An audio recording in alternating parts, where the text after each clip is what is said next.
The president of Korea announces the end of the world after a zombie-inducing asteroid strikes Japan, turning people into bloodthirsty flesh eaters. The apocalypse begins, and panic erupts everywhere. No one knows what to do or where to run. But there's one guy who's more than ready. He's got his own safe shelter in another world, and he's been waiting a long time to crush some zombie asses. That guy is our MC, Seongho. Months ago, Seongho and his friends played Asura, the most difficult virtual survival game ever made. The game was sweaty and difficult to the point most players stopped playing it completely. Seongho's party ditched him with the ultimate betrayal of never logging back in again. He was left alone playing and streaming the game, facing all kinds of monsters, and becoming the best. Sick of his life one day, our boy took off his headgear and deleted all of his public streams. Seongho focused on his life as a chef, and found a cute girl as his favorite customer. He jokingly decides to chant status window in real life, and stuns himself when he actually sees a real blue screen hovering before his eyes. The screen outlines his stats. They're the same from the game he played with one difference. He has a new ability called Private Portal. Testing this ability, Seongho materializes a human-sized warp gate. His mind struggles to comprehend the dangers of this new discovery, because if the game is real, then the meteor that started the apocalypse was also coming.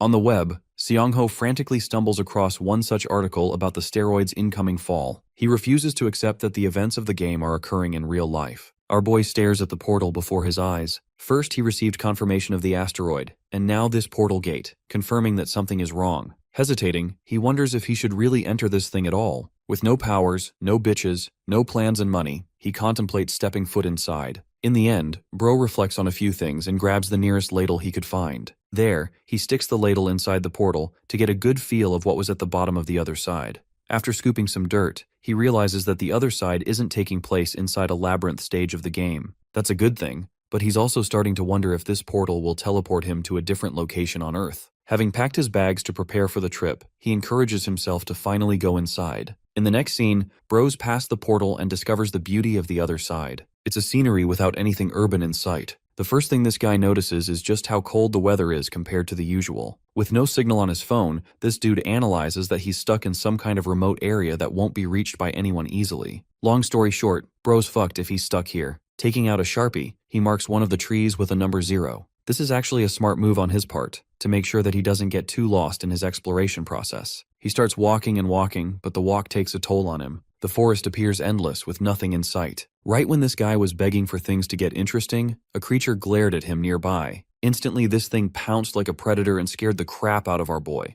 Luckily, it's just a gorgeous valley deer and not some kind of flesh-eating monster. An interesting detail is that the system automatically identified this unique creature for him, confirming that this place is in fact separate from the realm of Earth. The creature stares at him before dashing away without a word. Not that I expected this thing to start talking or anything, but you get what I mean. Even our protagonist thinks that it's weird for this thing to just peace out like that. The good thing is that the deer wasn't aggressive. However, things are going to get really fudging ugly for him if he runs into bloodthirsty monkeys or boars. One more interesting detail is that the valley deer never even existed in the Asura game. Right after arriving here, he had a striking hunch that this realm is related to survival life and its concepts. Taking out a blade, he walks forward, preparing himself for anything that will come out and startle him. So far, he's denied the reality of a disaster heading to end humanity, but right when he was about to give up, he found it. His eyes glanced at the shining sun apple, a mystical fruit that he plucked from the tree. First, he wonders if biting it is okay, then he takes an actual bite and experiences immediate change. The system informs him of his stamina restoration, and his body shimmers with a yellow glow. Its effects are actually the same as the sun apple juice they used to drink in the game. With one more thing serving as pure confirmation,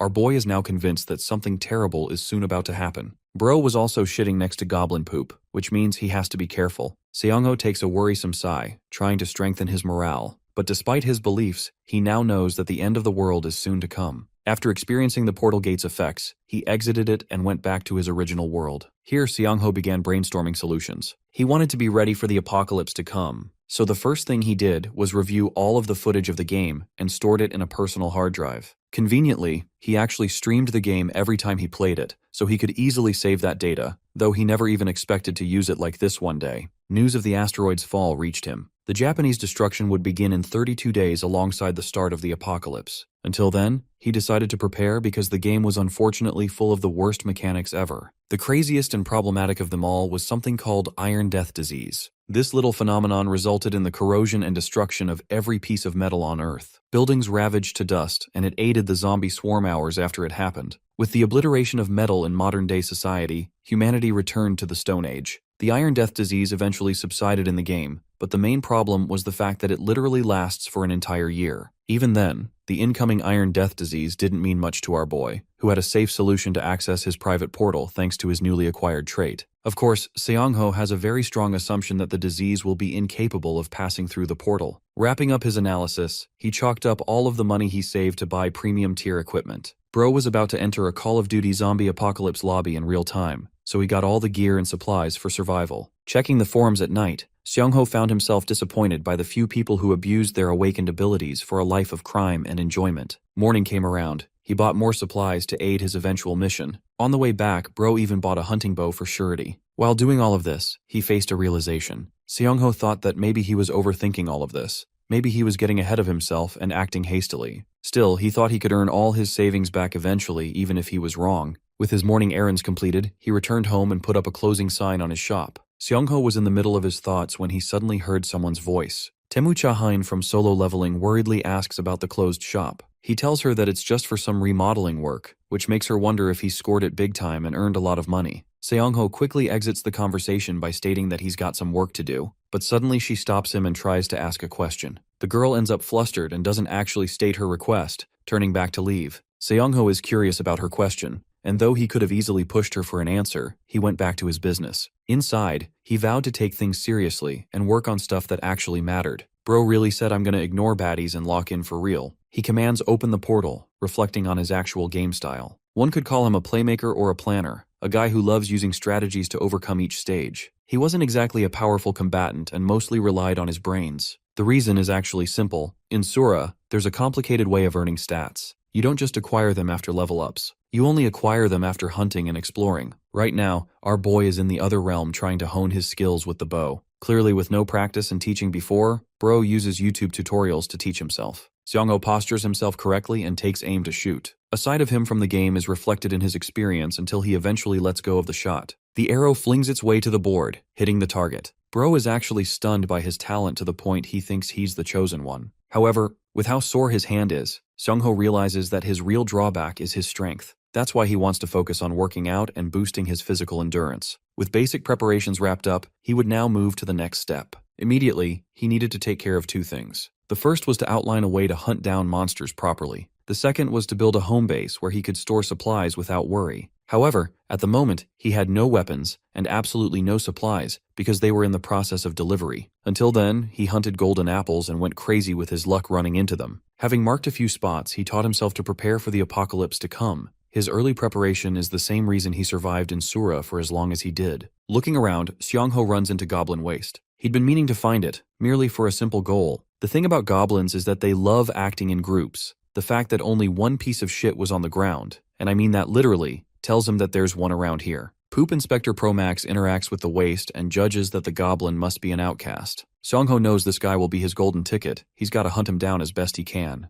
By night, his search for the lone goblin continued. He heard wolves nearby, which signifies that he's closer to the valley, and then he spots the same goblin he was looking for. Seong-ho hid behind a tree, but he could see that this thing looks identical to the creatures of the game. Now, goblins are supposed to be the lowest grade of monsters. Their only weapons are spears and poisonous darts. They're best known for mutilating their opponents and torturing them. It's actually the very reason our boy chose a long-ranged weapon, a bow, for his first choice. From the looks of things, the goblin is old and in shit condition. It doesn't have any weapons, so Seong-ho instantly whips his bow. He knows that if he can maintain his calm, he'll kill this thing. Upon the release of the bow, the arrow shoots right through the goblin's arm, piercing its arm. Seong-ho aimed for its head, but he's happy with the result. Utilizing this advantage, he tries to take his second shot, but the goblin throws a stone so hard that his weapon is launched out of his hands. Seong-ho realizes that he's dealing with a mature and experienced goblin. Both of them prepare their blades for close-quarters combat. The ultimate showdown between Sung Jin-woo and Beru begins. Shit, wait, wrong story. Seong-ho loads his knife and tries to slash the goblin's side. The experienced goblin dodges and smacks our boy's kneecap pretty damn hard. Taking things to the ground, Seong-ho tackles the goblin, forcing it on its back. Here he has the clear advantage. Seong-ho takes the blade and plunges it deep inside the creature's chest, causing it to scream in pain.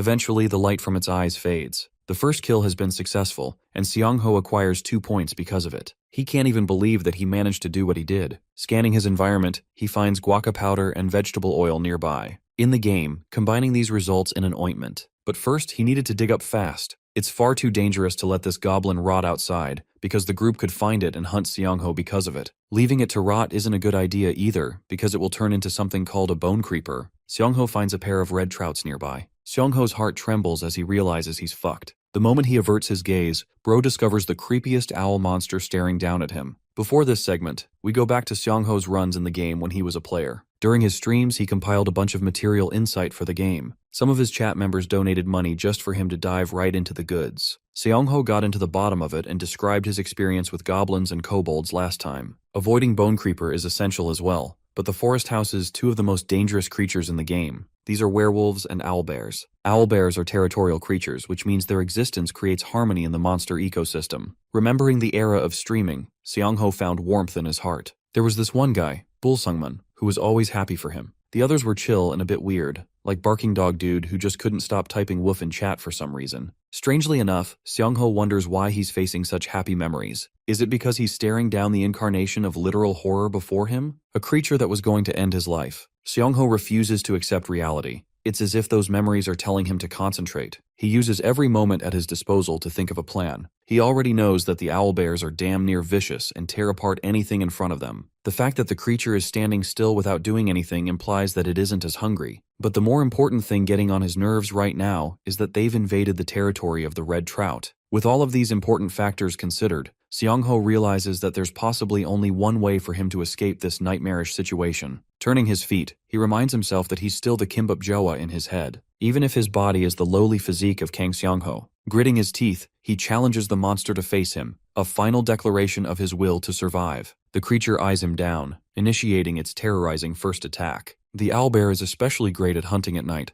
but its main weakness is direct sunlight. Having memorized its patterns in the game, Seong-ho knows that he only has to execute to save his life. Matching the timing of the beast's attack, Seong-ho excellently evades the slash, and at the same time thinks of a way to create some kind of light effect to terrify the monster. Bursting with speed, he runs up the creature's huge arm, before finally whipping out a flashlight and blinding its eyes point blank. This effect is so traumatizing for even a predator like the owlbear that it is completely blinded. The next scene cuts to our boy rotting in his bed as his alarm rings. He knows he has to get back up, even after his body is sore as shit after last night. Seong-ho passed out right after returning home. His last memory is him running for his life after blinding the monster. As luck would have it, he ran it into an owlbear right after facing a goblin. Bro doesn't want to deal with that shit again and tries to get up to eat something. He kisses the floor with a thud, realizing that his legs are annihilated after that cardio. Luckily, he's still got those golden apples from the other realm. Seong-ho grabs one and takes a bite, instantly rejuvenating his stamina with its effects. Finally, he feels more alive than ever before, wondering if he should now properly satiate his stomach. But after tidying himself up,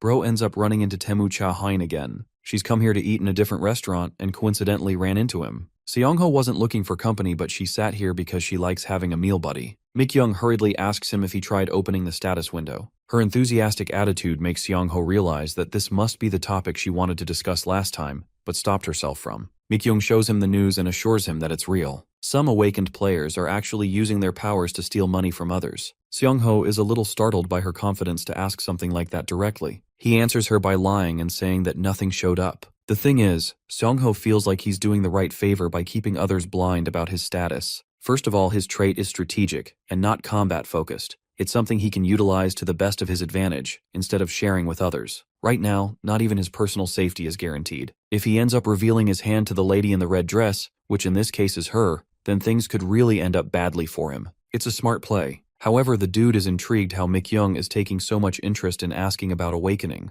Then comes a surprise from her. She hesitates and even admits to stating a lie. Seong-ho assumes good intentions from her and even assures her that she doesn't have to say anything. He encourages her that there's still time and heads home shortly after their conversation. Finally, his delivery packages arrived. Stuff he ordered came and now he didn't need to worry about supplies. He moved his stuff up to the rooftop and only kept important stuff on the second floor. During his preparation work, he selected a whole bunch of items necessary for today's mission. Stuff like gas masks and suits and other equipment. For his upcoming mission, our boy intends to find a proper location to use as a hideout. It's necessary for him to build a home base, hence the purpose of the axe. Passing through the portal, Seongho faces his first lead in finding a hideout. He accidentally discovered a goblin cave while looking for the old goblin. Recalling its location, he travels to that exact same spot and finds it. It's a pretty convenient spot to hide, one that is perfect for his plans. However, first he needed to verify the kind of monsters that lived here. Seongho scans the environment and finds tiny footprints of kobolds passing by. This is actually a discovery to celebrate, because these guys aren't any trouble at all. Seongho had already come here with a plan against any low-level monsters to begin with, so he had nothing to worry about. The thing about kobolds is that they're nocturnal creatures.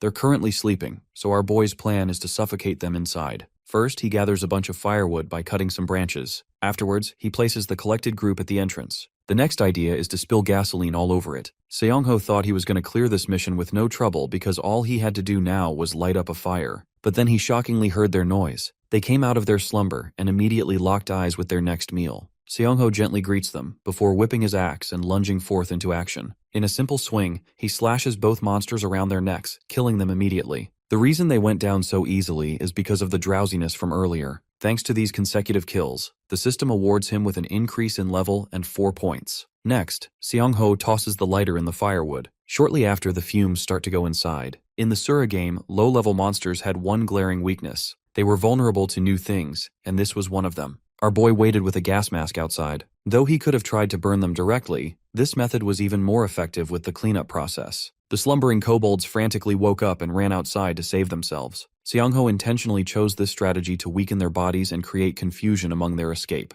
The moment they stepped outside, his objective was to take advantage while they were down to kill them at once. Though he expected at least 5 of them to come out, Seongho is stunned that only 4 did. This is different from their usual group of 7. Aiming at one of the kobolds, Seongho slaughters it dead, declaring that only 3 of them now remain. The remaining 3 ran up to him, doing what little they could do to attack. But our boy was ready with his axe. This man was swinging home runs with the weapon and taking them down. Another kobold tries to attack, but the all-powerful fart spray of death blinds him point blank. Before it could even do anything, Seongho helped cut off its head. With just one final one left, our boy stares down at their leader fidgeting in fear. He has become the hunter and declares their end, promising to make good use of their hideout. The bloodbath ends at last, with Seongho fatigued on the ground. His lack of stamina is the real drawback right now, even though they were easy to beat. The system's stats, interestingly, are no different than from the game. Even the debuff section from the exhaustion state. Status points not increasing after level up is the same too. Still, leveling up will eventually unlock shop items for him, so that's good on its own. Right now, the most convenient thing is that he can use a private space of his own. But as much as our boy wanted to have a clean environment inside, he found himself disappointed with the mess the kobolds made. With a hideout secured, cleaning operations began.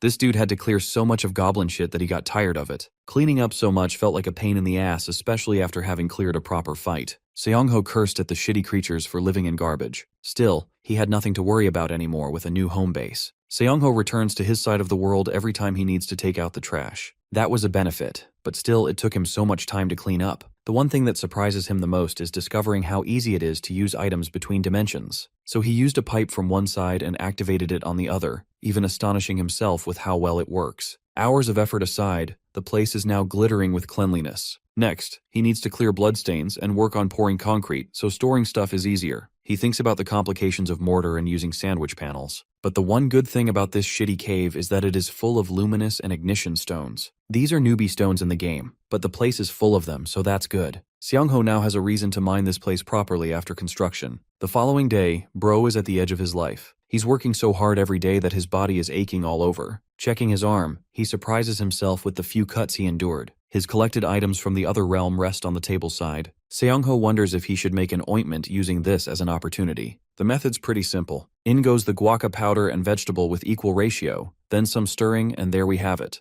A low-level ointment for basic healing. Thanks to our boy's background in cooking, the chef has an easier time making these. Just applying the ointment on his arm feels like a step in progress. However, Seongho is troubled with the realization that he might have to make it again and again. He contemplates the idea of raising his stats by focusing on fundamentals, but then again he's risking his life so much that he could even die before the damn apocalypse arrives. Even though that would be funny as shit, Seongho doesn't want to take the risk and thinks of using a more convenient weapon like a gun. Suddenly a thought clicks his head. There is definitely something he could use. Separated from the main storyline of the game, we have its background lore. But the big question is, will that background lore even apply to the incoming apocalypse? Utilizing that information, Seongho calls his thoughts, hoping for the backstory events to occur, because they'll benefit him in unimaginable ways. With a new plan created, this guy goes up to the rooftop for the construction materials he ordered. Opening the portal gate, our boy starts tossing these bags to the other side one by one. After that, he went ahead to pick some other items, then went down to the first floor. Here, he was about to move a pile of packages when suddenly that same girl popped up again. Seong-ho is starting to wonder if she's getting too comfortable with him at this point. Bro says it straight to her face, causing her embarrassment. He assures her that he's just busy with remodeling work, and she thinks he's telling the truth. What surprises her is that he hasn't come in for his regular haircut every 3 months. Seong-ho remembers yes, and also understands that a haircut is needed for the incoming exploration. So he drops what he's doing and goes to her shop. Here, Bro is looking like a Korean version of Moist Critical. He orders her to shave it all off, the buzz cut Sigma arc. Surprised, she decides to carry out his request. What intrigues her is how Seong-ho's shoulders have gotten broader. I mean, let's be honest, no girl is ever going to say that for real. He tells her he's been working out, while Mik-young talks about the status window being related to the game's survival life.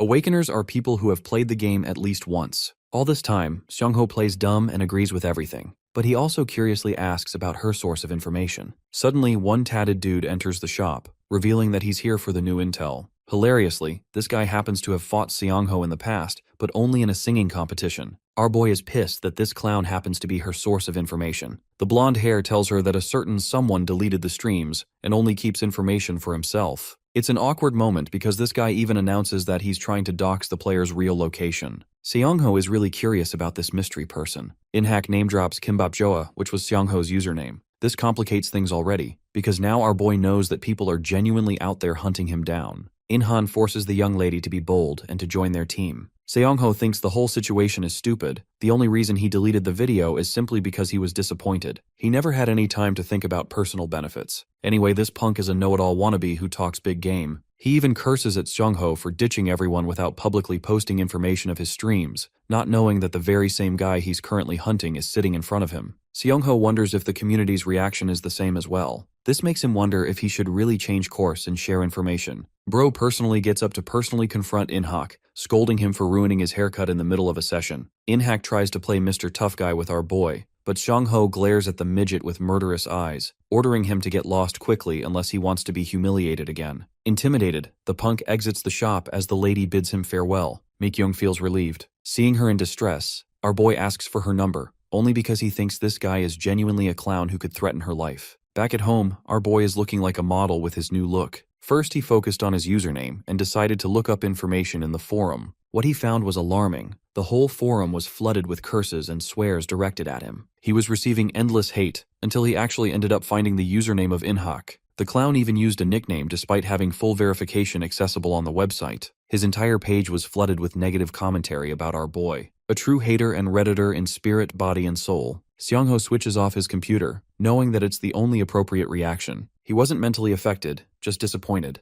But then, his brain felt a strange sense of calm as he commanded the portal. He spent the next 2 days refining his hideout, working on mining and construction. The pickaxe helped him, and then he spread the mortar with water, smoothing it evenly each day. With work finished, he comes out waiting for the mortar to dry. During this moment, he stares at the lonely moon. Suddenly, Seong-ho realized that he had to respond to this injustice and level of cruelty. He's not some kind of hero, and he's not looking for a grandiose purpose in life. His ultimate goal is ultimate survival. That's all that matters, as long as he's winning. Making his resolution, he turns around and finds himself frightened. There's a bone creeper clanking up to him. Seong-ho was already pissed off, so he's finally found a target to focus his attention on. A loud explosion follows, engulfing everything in flames. The next time our boy wakes up, he's covered in scratches. He doesn't even know what the hell happened just now. But then he remembered the sight of the bone creeper. The one part boggling his mind is how he was able to survive from a point-blank explosion. But that's got an answer too. Right after he spotted the bone creeper, Seong-ho already knew the fucker was about to explode to bits. So he ran for it, but the detonation still caught up to him, knocking him with enough force to go unconscious and not die. However, that little move back there did cost him too. Seong-ho is full of pricks stabbed on his right side. Mustering what little strength he has, he calls the status window to help.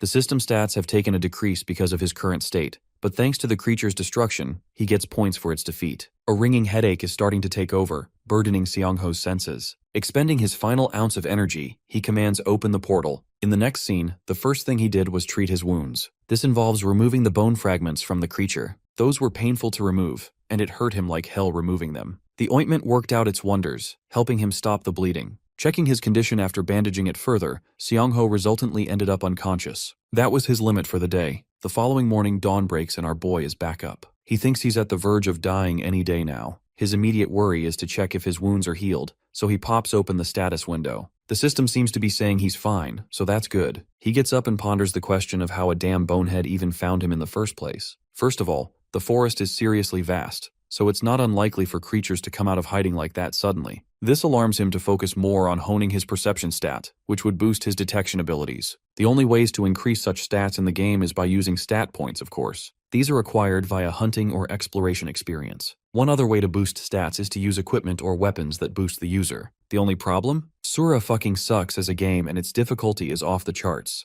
Even to obtain simple stat items, one has to take on dangerous monsters way higher than your own level. This means going up against hellish beasts just for a weapon. After defeating monsters, skills could also be unlocked. High-level monsters especially dropped them based on certain conditions, except not every skill suited every player. So now Seong-ho wonders of a surefire way for him to acquire stat-boosting items. He decides to run the footage back to the background story he visited in the game. Such stories take place before the asteroids fall on Earth. This means that visiting such places could land you special items before the apocalypse even comes around. But that's just a theory, a game theory, get it? Seong-ho knows that he's got to fight stronger monsters too, for that matter. He spends the next few hours just reading up on past information, and learns about 3 important locations where the background stories took place. The Russian ship, the Hobgoblin, and one other. The Jiri Mountain Orc incident, the fastest of the bunch. According to the footage, the orc was discovered on the 26th, so he's got to depart on the 25th to find it early. With his next mission in sight, our boy grabs his phone and realizes that Mikyung's calling him at a late hour. In the next scene, the two are at a cafe. She asks about his condition, questioning why he chose to wear a long-sleeve shirt in the hot summer. Bro has to hide his wounds and realizes that this woman is much more observant than she seems. She thinks that he's bothered by the incident at the shop,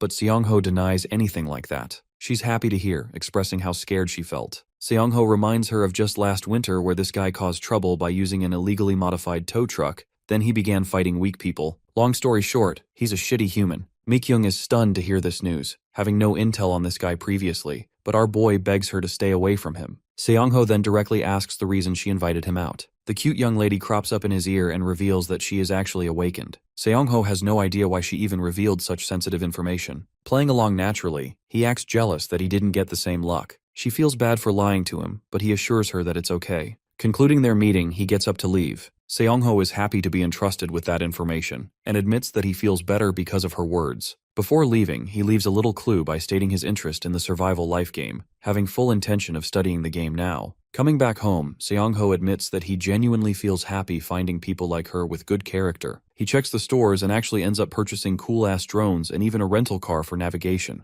Then he heads right to his bed to recover for the next day. The next day did come around. The moment dawn broke, he began making materials for hunting the orcs. In his home base, he crushed and refined ignition stones. They had to be handled precisely, otherwise they would flare up with an incorrect hit. Next, he set his sights on the luminous stone. Mining them blinds you with their light, but it's good, so he keeps on doing it. After grinding both, he creates powder from them. This completes his setup for the mission. Next, he pours sugar, gasoline, and organic solvents. The last ingredient is a hardening agent for the ignition stone to solidify. Thanks to his dimensional gate having flexible coordinates, he could easily set up a desk without difficulty. Before leaving, he wraps up all his luggage in his rental car, satisfied with his purchase. With the goods secured, Seong-ho drives his way to Jiri Mountain to kill the orcs. He arrives at the Yongsunri campground parking lot before 12 a.m., spending the remaining time during image training and keeping his equipment safe. When the clock hits 12 a.m., he starts with his full-scale search. 2 hours later, the rain has gotten worse and the mist created by the rain makes it difficult to see ahead. He wonders where the orcs come out from the earth, as he has already taken a look around the campground. He thinks that the precursor phenomenon doesn't occur in real life, but suddenly his thoughts are cut off by a loud roar. Panicking, he looks behind him,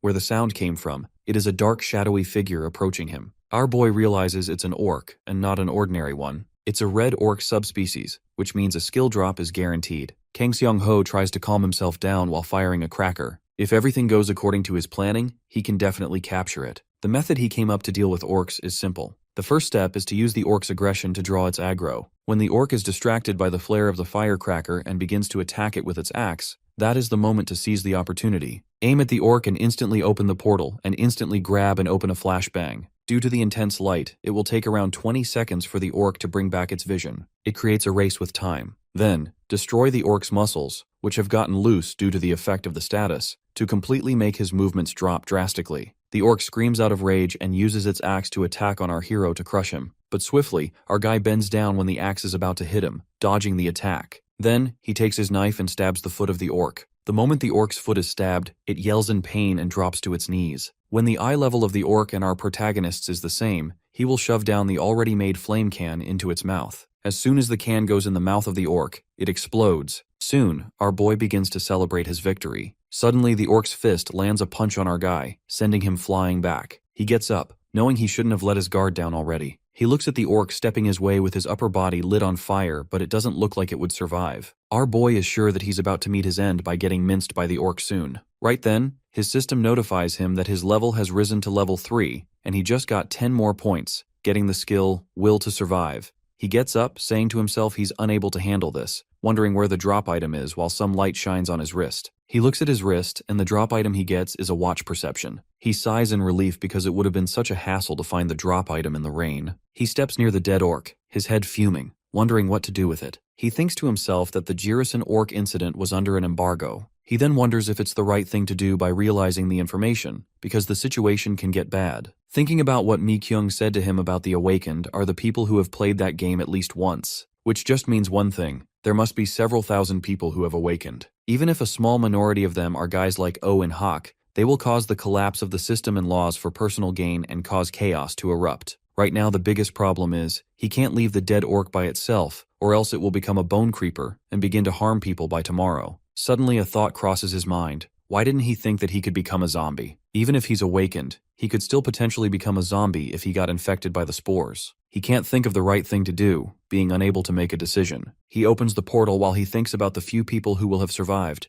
It is certain that the will deserves an orderly end. Our boy begins to dig a hole in the ground so he can bury the orc he just killed. He gets exhausted soon and wonders how he is going to pull the orc inside. His newly found skill, Will to Survive, activates, as it gets triggered by exhaustion into completing the task right away. The hero soon begins to finish his job quickly, having no choice but to work as fast as he possibly could. Then, he throws the orc into its grave while being thankful of the skill. After that, he opens the portal and ends up in a moving car. The after effect takes time for his body to recover before he can go back to his regular activity. The next day, he wakes up wondering if the weather he's seeing is legit. According to the plan, he should have made a defense line already. He looks at his phone, wondering if the remnants of the red orc are all gone. He plans to not start anything today, it's just not the right time for him, and decides to take a look at the items that were sent in the early morning. Inside the box, there's all the weapons he needs, although he can only use it as an Indian war club. Still, a few items from the package are missing. He picks up a note which says that some of the items he ordered are illegal to have, and they couldn't go through customs. As he's busy looking at the weapons he got, he hears another delivery van and loudly tells them to leave the stuff at his front door. The door gets knocked, making our guy wonder why the delivery guy didn't listen to him. He tries to repeat it, and then opens the gate. It wasn't the delivery guy, it was Mi Kyung. She stands there, explaining that they hadn't met in a long while and she wanted to discuss something with him. She is holding a bag with some food in it, and wonders if he wants to eat some rabaki with her.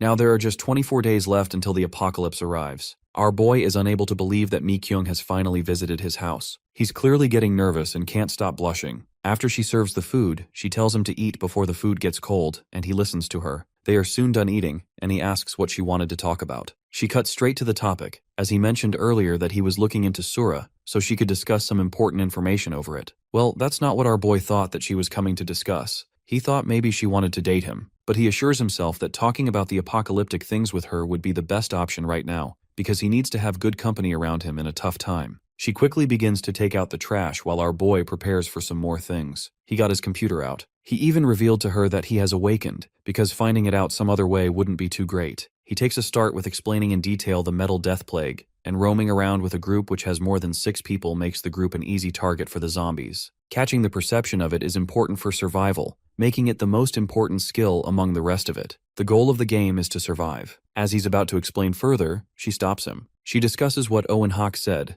Kimbaplover getting a lot of backlash, so why isn't he spilling out information? Our boy doesn't really have an answer to her question, and asks her to take a guess. Her guess is, everyone has a reason and the circumstances justify it. Then, our boy tells her that he rejected his offer to join him, and she wonders why he would do that. He takes his phone out to show her the reason. It is a recording of them talking about kidnapping a girl, considering she is playing hard to get. Hearing all that talk makes him angry. He turns to Mi-kyung, informing her what's bound to be revealed when the apocalypse arrives, the true color of people. Our hero guides her not to trust anyone, but she startles him by suggesting to him that they should form a party together. Our guy clenches his fist, because he couldn't just blurt out an answer. One of his goals includes reaching level 10 and unlocking the shop before the tutorial, which creates a problem. In Seola, there's a system where the rank of monsters that respawn changes according to the level. If she came along with him, she is bound to die in the worst possible death. He nervously laughs, wondering what she would do if he became a zombie. She assures she will be fine and uses her trait to teleport to his dining table. She flexes about her trait called Blink. She only has to dodge him if he ever bites her. He's surprised by her skill but warns her not to just show anyone, but she says she trusts him. Brightly, she suggests that they will become a great team if they don't become zombies. A while later, he stands near trees while he thinks about how easy it was to make fences. The first step was hammering support posts into the ground to set them up. He then wrapped barbed wire around them and fixed them. After that, he installed infrared in a couple of places and his job's done. He looks at the work he did, praising himself and being sure that he should at least get 1 dexterity point for this. Seong-ho begins to walk back, completing the mortar work and creating a defense wall. He decides to start moving packages. He's done moving the boxes after a while. While he is measuring what to do next, suddenly he feels chilly and sneezes. He realizes that the other world will be cold, and soon he will have to take shelter here, so he needs to think of some countermeasures.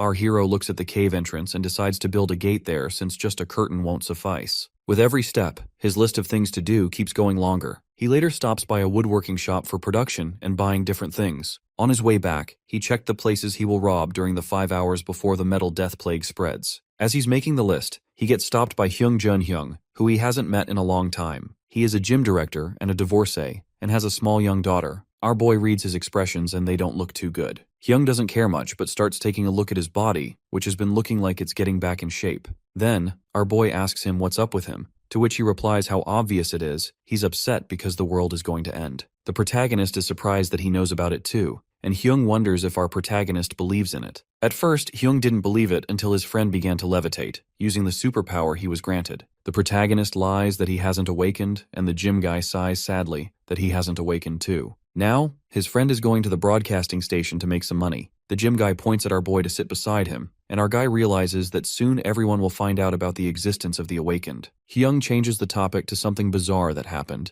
the Uido shootout. Seong-ho couldn't believe what he heard as he didn't watch the news in the morning. He asks him to go watch the news, but the post gets taken down instantly. The media is now being controlled. Hyung explains the follow-up news, how they were trying to cover up the news by saying it was a deserter who did the shooting. Now the shootout area has been closed off for the public. Only the army and the police can visit it. Suddenly our boy gets up, makes an excuse to leave, and begins to run away. Back at home, a shootout took place right after the orc incident. This entire thing makes him think that the government is in on it since their reaction made it obvious. He opens a file on his computer and clicks on a video. Our guy is surprised to see a lot of people knowing the exact time of the precursor phenomenon. He even got rid of the orc, but the shootout occurred at the same time. While overthinking, he wonders if someone leaked the information to the government early on and tries to initiate action starting with the first precursor phenomenon. And maybe they didn't come out at the front because they do not have an offensive trait. He's not sure who it is, but there's definitely someone behind the government. Seong-ho wonders who that person could be. He researched it, and he was left with 3 veteran players. After a lot of thought, he got rid of the creator. Since they are pulling this move of the game in the means of reality,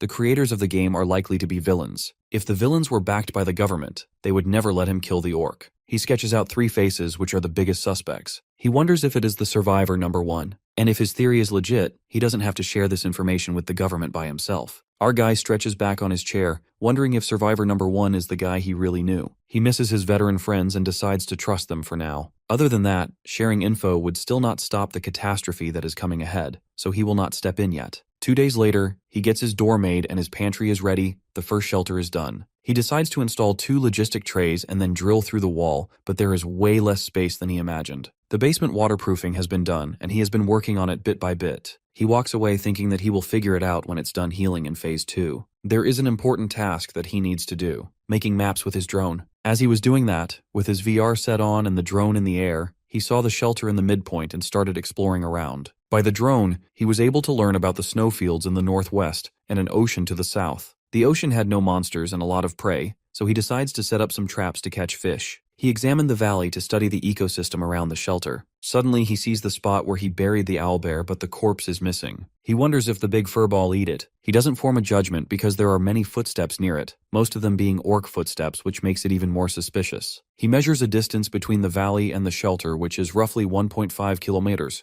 making the shelter more dangerous than he assumed. Knowing that the goblins are nearby, he decides to bring back the drone to the shelter because he cannot afford losing it. He is able to sketch out a good map and knows what kind of animals are found in the forest. The next thing he has to do is to check all those areas by himself. Starting with the closest swamp, he wants to see if farming is possible. Suddenly, the infrared goes off, and he steps outside knowing that those were goblins around with their footsteps imprinted on the ground. Our boy was already thinking about it, so it creates a perfect opportunity for him. He wonders if this is because of his perception status that has recently increased. Even the smallest sound was super clear to him. After a while, he was able to spot some goblins without showing himself. It created the perfect ambush angle for him, and he pulls out his spear and arrow and launches an attack towards the goblin head. The goblin falls dead, and our boy gets supported by the other goblins, and they begin to run towards him to attack him. But he swiftly gets rid of them as if they were easy to kill. He kills 4 of them and then goes to attack the remaining 4. Our boy gets surrounded by them, but he pulls something out of his pocket, which instantly makes the goblins drop on their knees. As they are on their knees, our protagonist takes his knife and chops their heads off. He took an advantage of goblins' exhaustion into winning this battle, that even he couldn't believe that it worked. Now, the days that are left till the apocalypse arrives are 21. While digging the ground, our boy feels tired, and suddenly his trait gets triggered, and his body is again full of efficiency. He realizes that his skill is not completely useless after all. After a while, he is done burying the corpses of the goblins. Then he turns towards the loot he collected. He first collects the guaca fruit, which helps majorly and restores the strength. There is a ton of vegetable oil in the loot, which makes him think that maybe there is a harvest nearby. He looks in the pouch of the head goblin, and he is surprised to find a living toad inside of it. That toad is blue in color, making our boy wonder why would they carry a live toad instead of a dead one. Suddenly the toad starts to smell, and soon enough our boy realizes that it was a paralysis poison used by the goblins.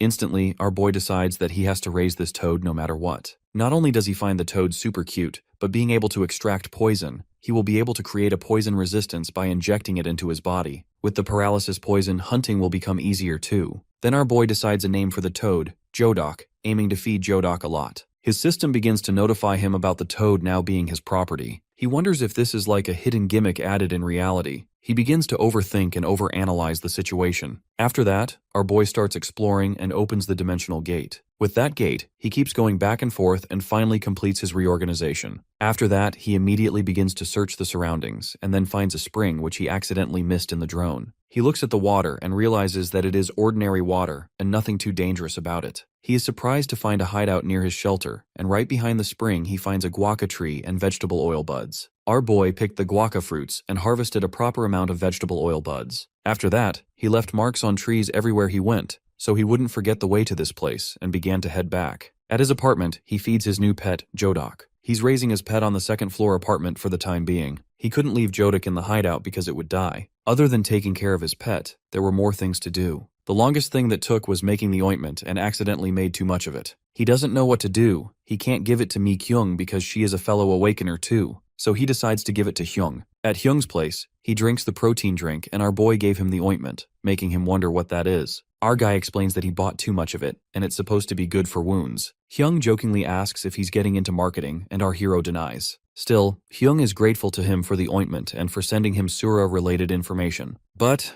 our boy thanks him for telling him about the shooting incident. Then, Seong-ho observes the gym being way too quiet, to which his friend explains that everyone went to make plans after the broadcasting guy spread the information he knew about. So now, they are deciding to make a base here. Our hero warns him that having too many people is a sign of danger, but Hyung just doesn't want to abandon his members. He's too loyal to them. Then Hyung wonders what Seong-ho plans to do, and he just brushes it off. Suddenly they hear a scream and Seong-ho finds it familiar. He looks down at the building and he sees Mi-kyung on the ground. Both of them rush to her, wondering what happened. She explains that she was attacked, but couldn't see who attacked her. Hyung instantly goes to check outside the building and the entire area, despite our boy trying to stop him from going out for the moment. Meanwhile, our boy sticks with Mi-kyung, and she elaborates that everything went dark in front of her eyes, and she couldn't process what happened. Hearing that, a chill runs down the spine of our hero realizing what's happening, and he urges her to instantly use her ability blink whenever something like that happens, because they have started moving. He also assures that he will send her a self-defense kit soon, and urges her to be really careful from now on.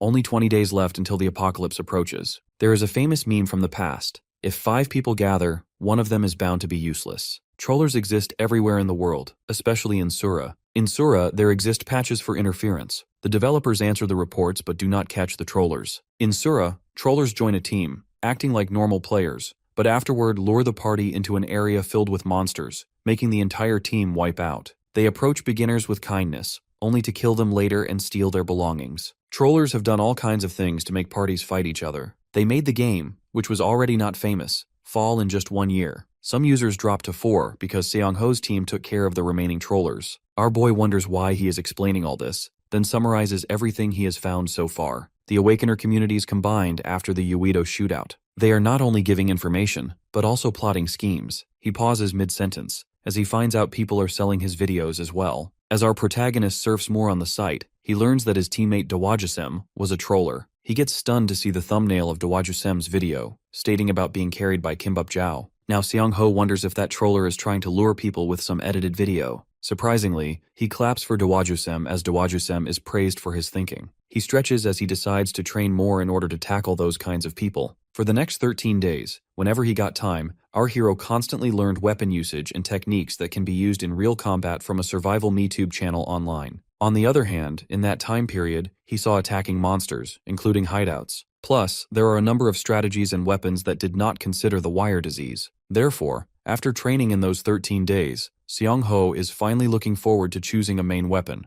a weapon that can be used if the wire disease comes, and which is also good for anti-personnel combat and monster elimination. He looks into his tool bag and finds an Indian war club, wooden slingshot, ochre clay beads, and handmade stone axe. However, not a single one fits with his conditions. Then at first, our protagonist decides to try the slingshot. It has high utility in many ways. However, the ochre clay beads are ambiguous as their power is weak. Next, he decides to use the Indian war club. He reflects that, once the wire disease was taken as a given, there was no need to worry. The easiest way to eliminate a zombie is to destroy the spores living inside the skull with a blunt weapon. He recalls that the first weapon he decides to buy after reaching level 10 is a blunt weapon type item, Ebony Wood Club, and that's why it was essential for him to raise his proficiency. But now our boy wonders if the Indian War Club is good against people as well. He believes it is ambiguous, because it will be difficult for him to handle a psychic awakener with this. He knows that in survival life, killing a human gives 50 points. The murderer system, which required death matches with the nearby players if registered as a murderer, prevented the abuse of player killing. Although there will be a high number of people who will eliminate users for the sake of more points, even being suffered by demerits. Meanwhile, he completely destroys the dummy with his Indian War Club. He decides to avoid those kinds of players until he finishes item and skill farming. After training hard, our hero wipes his sweat from his place, while planning to dismantle the store completely, but he stops mid-sentence as he hears a wolf sound coming from nearby. He gets shocked, wondering if one has gotten injured near the hideout. Later, Seong-ho finds the wolf, which is bigger than normal size. Our boy can even ride on it. The system reveals its name, Grey Wolf, but as he observes it closely, he notices it is not breathing. He wonders if this is a stray wolf or one that came near his hideout after being attacked. To find more information, our protagonist starts checking its injuries. However, out of nowhere, a young little wolf hits him on his back. Seong-ho learns the dead wolf is actually the mother of this little wolf, which stands between him and its mother, so it can protect its mother. He gets confused because he can't use force to separate that little wolf from its mother. He grabs a shovel as our hero decides to bury the dead wolf quickly. As he starts digging a hole, he thinks if that wolf was a monster, then it will turn into a bone creeper, and if not, then it will attract more monsters. After some time, the hole is completely dug, while the younger wolf is sleeping beside its mother, reminding our boy of his younger self and Mung-chi, the dog he raised in his childhood. Next, he grabs the little wolf, explaining that its mother will be sleeping here. He adds that it can visit its mom whenever it wants, as he plans to make a dog hole in the hideout door. Then, Seong-ho gives the wolf a piece of meat, promising to make sure it will never starve until it grows up. He asks its help in return, with its amazing sense of smell. When he asks if it agrees, the small wolf happily answers by making a soft sound. Then, our protagonist gives it a name, Dingo, as he pats its head. The system window pops up, notifying that he has succeeded in communication with the Grey Wolf, and this Grey Wolf, Dingo, will be considered his property. With that, there are 19 days remaining until the apocalypse arrives. Seong-ho is busy training Dingo. He instructs it to repeat the actions he just taught. When our boy calls for a paw, Dingo places it on his owner's hand. Then the wolf runs as instructed, sits, lies down, and stays quiet, following every command our hero gives. Lastly, he throws a big piece of bone into the air, and Dingo successfully catches it with a leap. Our protagonist feels satisfied as he notes how quickly it learns. likely because it is from another world. He reflects on its excellent scent tracking skills and, in his mind, considers Dingo a bundle of luck and a blessing. He cares for his adorable companion with a kiss and starts to say something, but his phone rings. As Seong-ho picks up the phone, he sees a message from Hyung, who suggests searching levitation on the web. Later, our hero finds an article about a person being called the first superhuman, someone who claims zombies and monsters will soon appear and bring disaster. That article has reached rank 1. In the comments, people are skeptical, believing the broadcast channel did this only for ratings. He notes there are many who know nothing about eras, but the Awakeners are clearly alarmed in the comments section. He finds it amusing how some get upset when little information is shared, and others get angry when what they know becomes widespread. Next, our protagonist wonders how the government will react. He is aware of people holding rallies about shock and superpowers, but snaps out of it, deciding not to get involved with such matters. Though he implies the government will eventually act once the second omen, the Hobgoblin event, occurs, Seong-ho decides not to waste a moment. He tells Dingo that from today they will begin exploration. Deep down, our boy knows thorough preparation is the only solution, and Dingo seems eager for it. Later, they enter the portal world, and Seong-ho reflects on why he chose interdimensional exploration with Dingo. He lets Dingo sniff a small pouch and orders it to find it. The first reason for this type of exploration is to prepare for the upcoming Hobgoblin event, as he needs Dingo to properly imprint the scent of goblins. Meanwhile, Dingo barks, having found the flesh in the bushes, and our hero feels proud that it tracked it down from just a lingering scent. The second reason is to test if Dingo can stay calm in live combat and follow commands. So, he signals, and the wolf immediately dashes forward. With great precision, Dingo hunts a rabbit on the grass, and our protagonist praises it. The third reason for exploration is to confirm if hunting is possible in the other world. Seong-ho approaches Dingo to inspect its prey, observing the dead rabbit and noting its strong claws and large size. Afterwards, our boy and his little wolf continue exploring. Moving ahead, he wonders what Dingo's cognition would look like as stats. He decides to head toward the valley to verify it himself. Then, a system window appears, notifying him that Dingo's health has increased by 1. Remembering his own health stat as Kimbafo was 170, our hero is impressed by how fast Dingo is growing. Suddenly, Dingo begins to cough, and our protagonist rushes over to offer water. He reminds his partner not to go alone into the woods. Dingo drinks, while our boy spots a large green pepper nearby and wonders if it ate that. The system reveals it is called bull pepper. Seong-ho is pleased to find it in the woods and praises Dingo, promising plenty of treats later. He digs to harvest the bull pepper. Next, they set out for their final hunt. Both of them sit on rocks at the edge of a stream. This time, Dingo doesn't detect any unusual sense or presence. Deep down, our boy reflects that red trout aren't monsters and don't give points or items. However, he believes it's essential for young Dingo to gain experience, which is valuable. After hunting red trout, our protagonist decides to finish preparations for Phase 2, then return home. The following day, his entire restaurant is demolished. The manager of the demolishing company tells our hero to contact them within 3 days if there are any repair issues. He thanks the manager sincerely for working so early in the morning. Taking a deep breath, he feels a bit sad to see the place destroyed, but knows it was necessary. As he steps inside, Seong-ho assumes that after the apocalypse, those who don't turn into zombies will likely loot stores. He admits he would do the same, so he has no right to complain.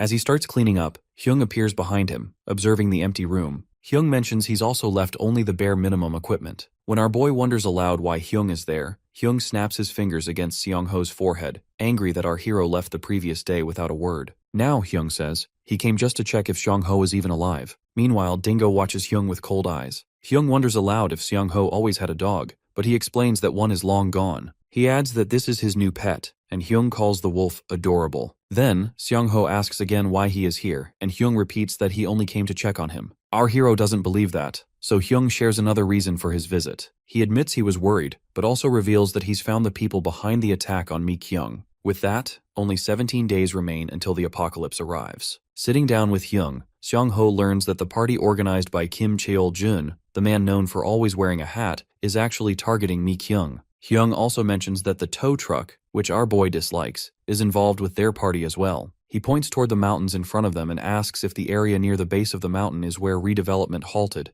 adding that their hideout is situated there. However, our protagonist is curious how Hyung was able to discover all this, and Hyung explains that the clues simply lined up. He states that Han Jin-seong, the one who can levitate, had recently appeared on a variety show, and Hyung had asked him directly. Han Jin revealed he had met with Cheol-jun's group before, but their members were all unpleasant, so Han Jin refused to stay with them due to conflicting personalities. After what happened to Mi-kyung, all the female members started leaving the party. When questioned about their departure, those women only said they had received offers from other Awakener parties. Hyung asks for Seong-ho's opinion, and our hero responds that, unlike Mi-kyung, the other female members must have been tricked into joining. Hyung then suddenly reveals that their party is now down to 4 members, including himself. This revelation stuns our boy, who remembers there were 20 members just days before. Hyung does not elaborate, but he knows that now their party has only 2 awakeners. Seong-ho struggles to process this, recalling that they had done favors for those members who still decided to leave. Yet, Hyung remains composed, telling our protagonist that this is simply how things are. Those people were just looking after themselves. More than this, Hyung says he is worried about little Ji-eun, debating whether or not to contact his ex-wife. Our boy keeps a straight face, knowing their situations are not the same, and he wants to know if his own thinking is correct. He wants to ask Hyung something that has been on his mind. Our protagonist wonders, if the apocalypse really comes and people start threatening Hyung, what would he do? Before he can finish, Hyung cuts him off, insisting he would not hesitate to kill them. Hyung says he has a principle against hurting others, but in a disaster without law, there would be no other choice. He believes that in such times, there is no space for evil to survive. Then, Hyung curiously asks why Seong-ho would bring up such a question, noting that it does not seem like him. Our boy does not provide a real answer, and right then someone yells for help. The sound comes from our hero's cell phone. Hyung wonders if it is the sound of a lost child, but Seong-ho checks the map and asks Hyung to look after Dingo for a while. Elsewhere, Mi-kyung is surrounded by bad guys and appears to have sent a distress signal. The enforcer tow truck, On and Hak, mockingly asks Mi-kyung why she is causing such a scene, demanding she come down.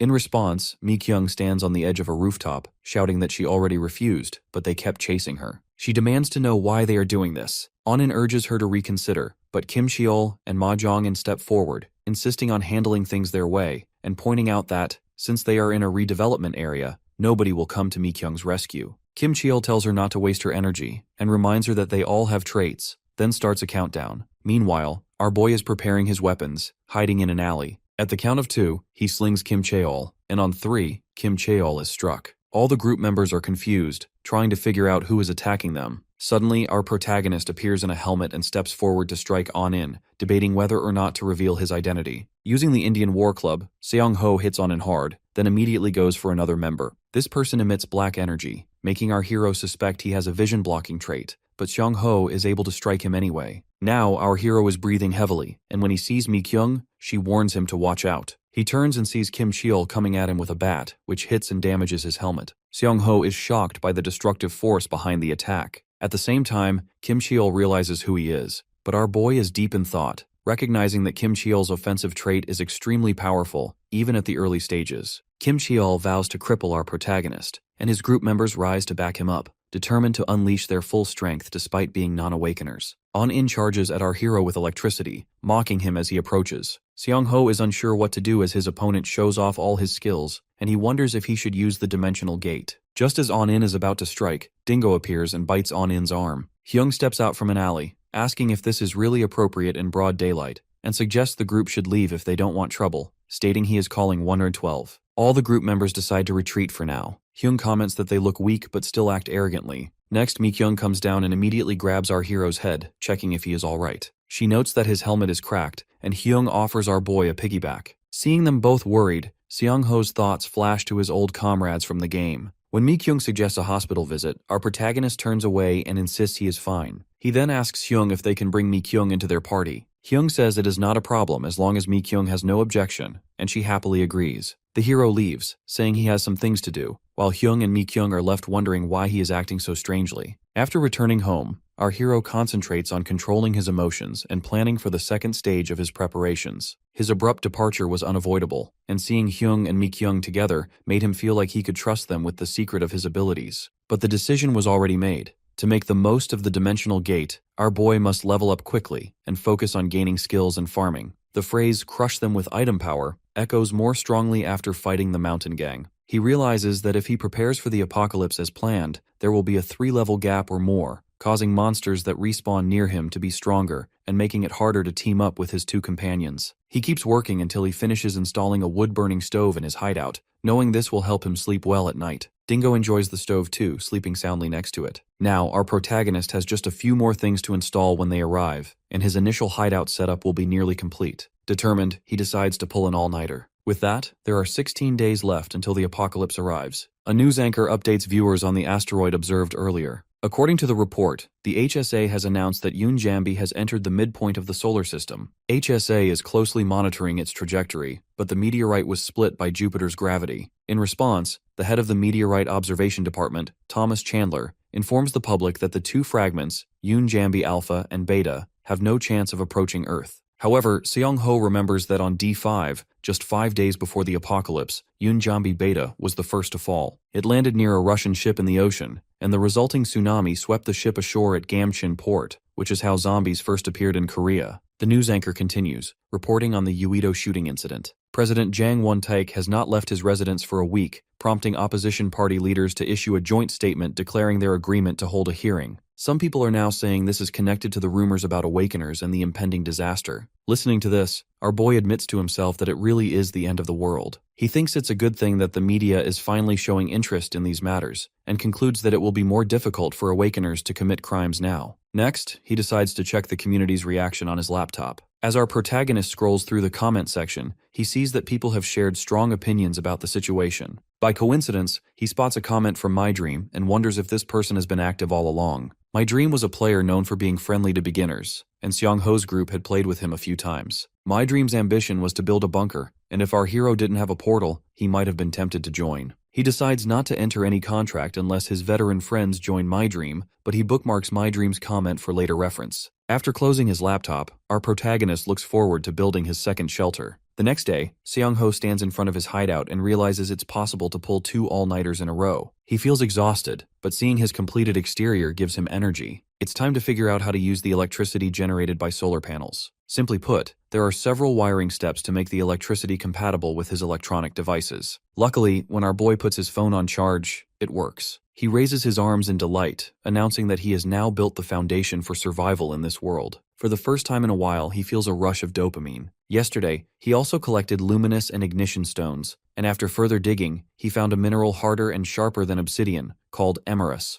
Although it's currently useless, he still considers it better than nothing. He decides to install LED lights later, but before sleeping, he needs to organize the food supplies in the basement. Suddenly, a loud noise from Dingo grabs his attention. Rushing outside, Seong-ho finds Dingo facing off against maned wolves, a type of monster he recognizes from Asura. He wonders why these creatures, which usually live in high-altitude areas, are here. Observing Dingo's anger, our hero suspects these might be the wolves that killed Dingo's mother. He tries to calm Dingo, but deep down, he knows he can't defeat all the wolves at this moment. If he moves to fetch a better weapon, he risks exposing his back and being attacked, which could be fatal. Therefore, our protagonist decides to focus on making the alpha wolf leave, knowing the rest will likely follow. He observes the wolves' super cautious behavior and notices they only move when the alpha acts first. Next, he considers whether they can coordinate an attack. He also notes that these wolves are extremely sensitive to scents. Fortunately, Seong-ho has pepper spray with him. If he can spray it on the alpha, he'll be able to drive it away from the shelter. Sweat trickles down his face as he considers the risk of being attacked before he can act. He wonders if there's a way to distract it and strike with the spray. Suddenly, an idea comes to mind, and he believes it is logically possible. Determined to defend the hideout he built with his own hands, our boy braces himself. He instantly throws a knife at the alpha, but it dodges. The alpha then leaps at our hero, but when it gets close, Seong-ho opens the portal and, seizing the chance, sprays the animal. The alpha loses composure, and then our protagonist drives his knife into its eye. With that, the wolf pack retreats. Our hero sits down, having narrowly escaped death. Dingo comes over to care for him, and Seong-ho pats Dingo's head in appreciation. He promises Dingo that he'll avenge its mother in the future. With that, only 15 days remain until the apocalypse arrives. Finished with organizing the basement, Seong-ho went over to the hardware and pharmacy store with the goal of finishing minimal defense supplies. Bro has gone 68 hours without sleep by now, and dealing with the wolves on top fatigued him more. Still, Seong-ho thinks that he may have gotten lucky in that previous encounter. If those wolves were werewolves instead, this dude would have been molested straight up. He even thinks that he may have gotten careless, only caring about the monsters closer to him, without considering different variables that might occur randomly. Forced into a corner, Seong-ho entertains the idea of expanding the land and building a proper shelter. His surveys with the drone point him in the same direction. Hyungjin welcomes our boy from afar, while Seong-ho is still lost in thought, believing that he could secure more space for farming and storing supplies with his new plans. Once he's finished establishing a second line of defense, he's going to aim for Bluetooth beacons for an increased signal range. His friend keeps calling his name and snaps Seong-ho back by asking him what he's doing here. Keeping it simple, Seong-ho replies that he's here to purchase a bunch of stuff. Jimbro thinks that he came to buy some weapons, which is a strange assumption because they're standing in front of a hardware store. Hyungjun reveals that he's not the one interested, but rather this gorgeous baddie is interested. She's one of the members of their team. After purchasing his stuff, Seong-ho learns that his buddy over here ran into this girl, and he's trying to stop her from purchasing weapons at the store. But this girl's pretty stubborn about her decision. Seong-ho thinks it's better to hand her the short summary he chalked up. But even after showing it, this girl still doesn't buy it at all. She's staring our boy down with an icy glare, which freaks him out to the point he calls her out. Suddenly the girl speaks, remembering that this dude is actually the owner of the Teokbokki restaurant, to which our boy confirms that he is. She's really stunned by his appearance and his shift in personality. Seong-ho assumes that she thinks he's being rude and apologizes, but she reaches for her wallet and hands him a card instead. This young lady is Jo Soo-yeon, and believe it or not, she's actually a doctor. Talk about being intelligent and hot. Right after figuring out that she's a doctor, Seong-ho taught her the basics of the game, in the same manner he did with Hyungjun and Mik-young. The doctor concludes that she doesn't really care. She thinks that the game doesn't really have a scientific answer to it. Seong-ho confirms that it's just a brain-dead game, but Soo-yeon's not finished yet. One thing is bumming her out. She instantly points out that he's an awakener himself. Our boy's a little bummed out by her assumption, but Soo-yeon is pretty damn smart. She can tell that his explanations of the game are so vivid that there's no chance in hell that this dude hasn't played the game. Soo-yeon doesn't pursue the thought any further and thanks our boy for his summary. Meanwhile, Hyungjun is out here feeling jealous for not explaining things properly. The doctor hilariously tells him that he doesn't even compare to the level of depth that Seong-ho has about the game. Grateful for his help, Soo-yeon befriends Seong-ho for being a good person. Another pretty baddie added to the harem roster. The very next day, our boy is back in his room cleaning his spear blade. This new weapon looks pretty good, and he's curious to test it in battle. Seong-ho's initial setup is now complete, so he calls our favorite dog Dingo and explains that they're gonna go avenge his mother. It's not exactly revenge, but still, it's gonna be a huge problem if some intruder discovers Seong-ho's hideout.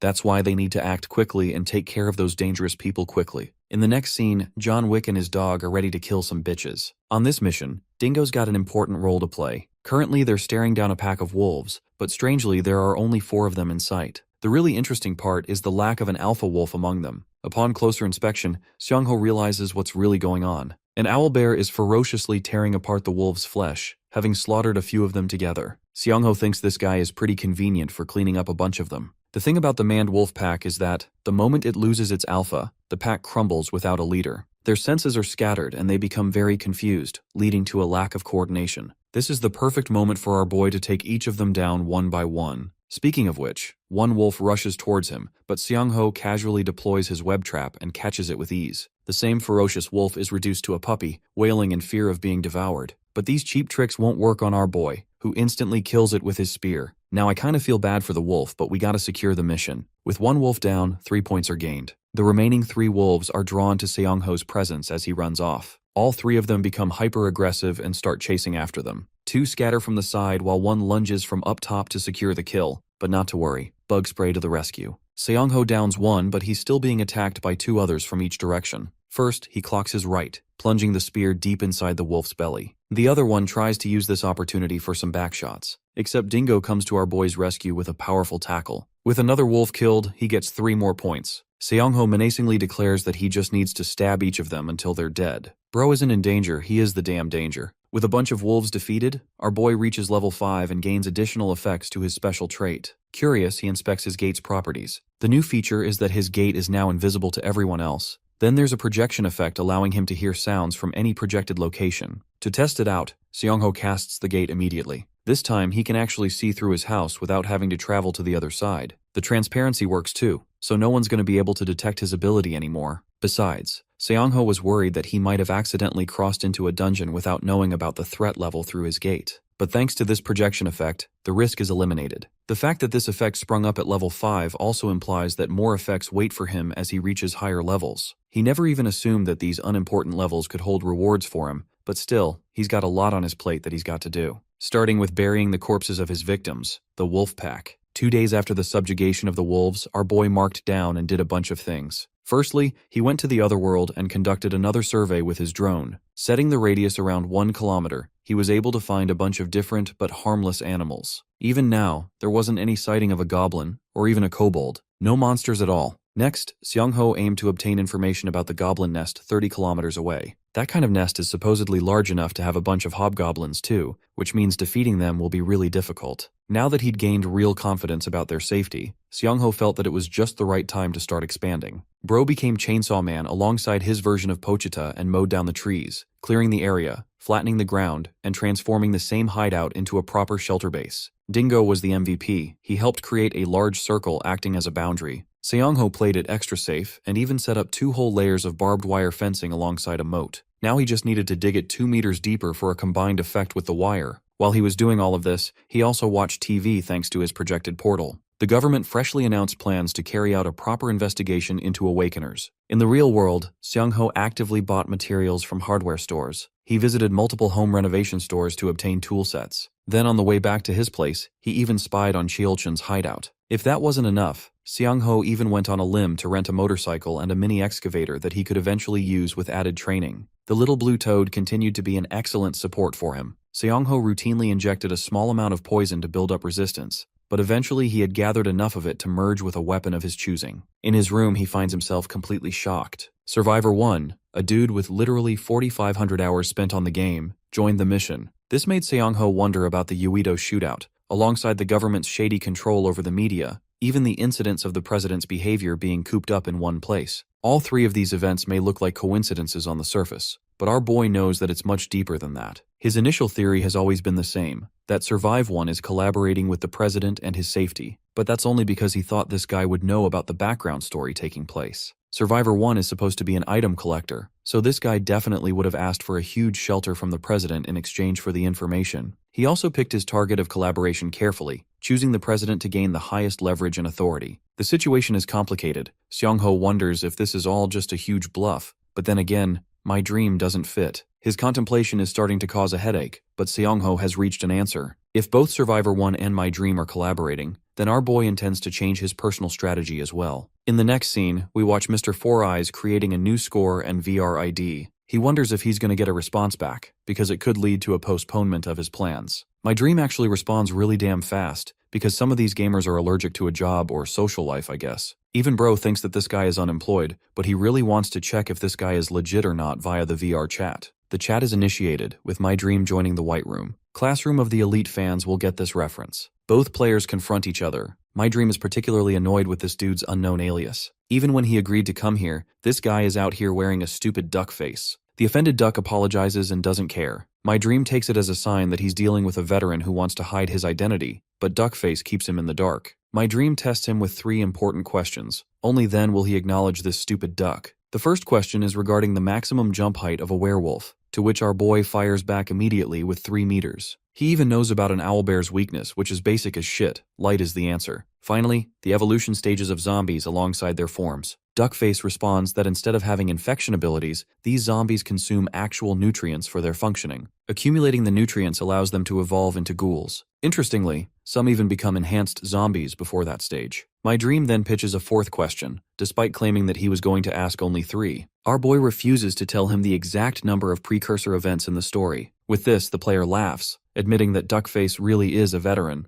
Our boy is pretty annoyed and demands this guy to hit up Survivor 1 and make him join the call. However, that can't happen right now. My Dream doesn't even give a reason, to which our duck-faced protagonist calls straight up bullshit on. Changing topics, this guy tips his fedora and hints that something is about to happen very soon. Our boy is starting to think that this guy might actually be crazy at this point. It's almost as if he's saying filler lines to stall for something. Suddenly, a chill runs down his spine the moment he realizes what's going on. My Dream exits the chat, while our boy realizes that this dude was actually doxing him the entire time. Right then and there, a man enters the cafe with 2 security guards, ordering them to lock the doors. The receptionist emphasizes that they're supposed to make a payment over the counter for their allotted time, but this guy straight up grabs her arm, emphasizing that they're here to find someone instead of playing games. The one part that bothers Seong-ho is that My Dream is supposed to be playing it chill and undercover, but strangely he's going on the offensive. By the way, this guy's ability is similar to Lelouch from Code Geass, being able to control the receptionist's mind. Anyway, our boy is in a pickle. He's got to make a run for it, because if he's caught, the same will happen to him. so he heads over to the restroom and pops open the dimensional gate ability. Meanwhile, the guy searching for him is going around spamming his mental ability on everyone for Seongho's identity. So far, they've checked every area except one, leading him to the restroom. The guy is supremely confident that our boy's hiding here. Opening each stall, he wonders if this dude is a stealth-type assassin. You know, it's gonna be really funny if this dude whacks open the door and finds a random guy shitting. Anyway, my dream is pretty confident dealing with stealth-type monsters. He splashes a bucket of water to scan the environment, sensing any uneven edges. He's also flailing his hands, hoping to find Seongho. The thing about our boy is that he did summon his gate, but luckily he laid it flat against the wall. Actually, this guy is currently standing face to face with the same portal. He just can't see it. After his inspection, my dream confesses that his assumption of our boy being a stealth user was wrong. That leads him to a second conclusion, that Seongho must be a movement specialist. Budget Nanami orders his group to scan the whole area, reminding his men that there's going to be a big reward for his capture. Observing the situation from his portal, Seongho confesses that despite being rich in reality and humble in the game, he didn't want to come to this state of things. He actually thanks my dream in his head for making everything clear. All this time, Seongho had been conflicted, but now, he's damn near certain of what he has to do. Revealing himself, he intends to fight pettily and will no longer hold himself back from responding to violence. His opponent sighs, questioning where Seongho is hiding in secrecy. He's operating under the assumption that this guy is movement-based, but even then, a veteran with tons of hours accumulated won't be that easy to track. Hilariously, our boy pops up from behind like a ghost and says hi. My dream notices him in the mirror as Seongho lunges right in with a spear strike. The poisonous spear slashes his leg, and within seconds, he is influenced by its effects. This guy was trying to aura farm all this time, and one slip-up resulted in his doom. Without confirming his identity, our boy slams his face into the wall, reminding him that he's not supposed to turn back. He then mocks the guy for the pain of the poison that is currently coursing through his veins. Every time he tries to talk, Seongho reminds his bitch ass to shut up. Next, he clutches his blade, stating how the apocalypse and tutorial hasn't even begun yet. The same goes for the murderer system. Saying so, Seongho slashes the guy's gun wrapped around his belt. Adopting a serious and terrifying tone, Seongho brutally declares that he won't even get penalized if he kills him right now. His blade hovers around the guy's neck, but he stays quiet like a good boy. Seongho is impressed that this dude knows how to shut up for once. His body flops, despite being conscious. It won't move for a while because of the poison. First question, Seongho inquires why this dude was trying to sell out Survivor 1 and targeting innocent people because of it. Instead, the same dude who tried to hunt others was now just a paralyzed victim, a pathetic monster that could be farmed without lifting a finger. My dream curses Seongho, who takes his gun and reminds him that this is the price he'll pay for even entertaining the idea of capturing him. Our boy grabs his knife and chillingly threatens to actually kill this guy if they see each other. After this, Seongho ended up escaping the cafe long before my dreams group arrived. He safely made it home and then went to the other dimension. Here, he took apart the gun and began inspecting this guy's ID. The guy's name is Kwon Kyung-jun. He's in his late 30s, runs a golf club, and actually controls 3 bunkers through them. Finally, bro's a sugar daddy to multiple women, which means he gets all the bitches and the bread. For his abilities, Seongho assumes that he's got something really powerful based on the number of hours he spent on the game.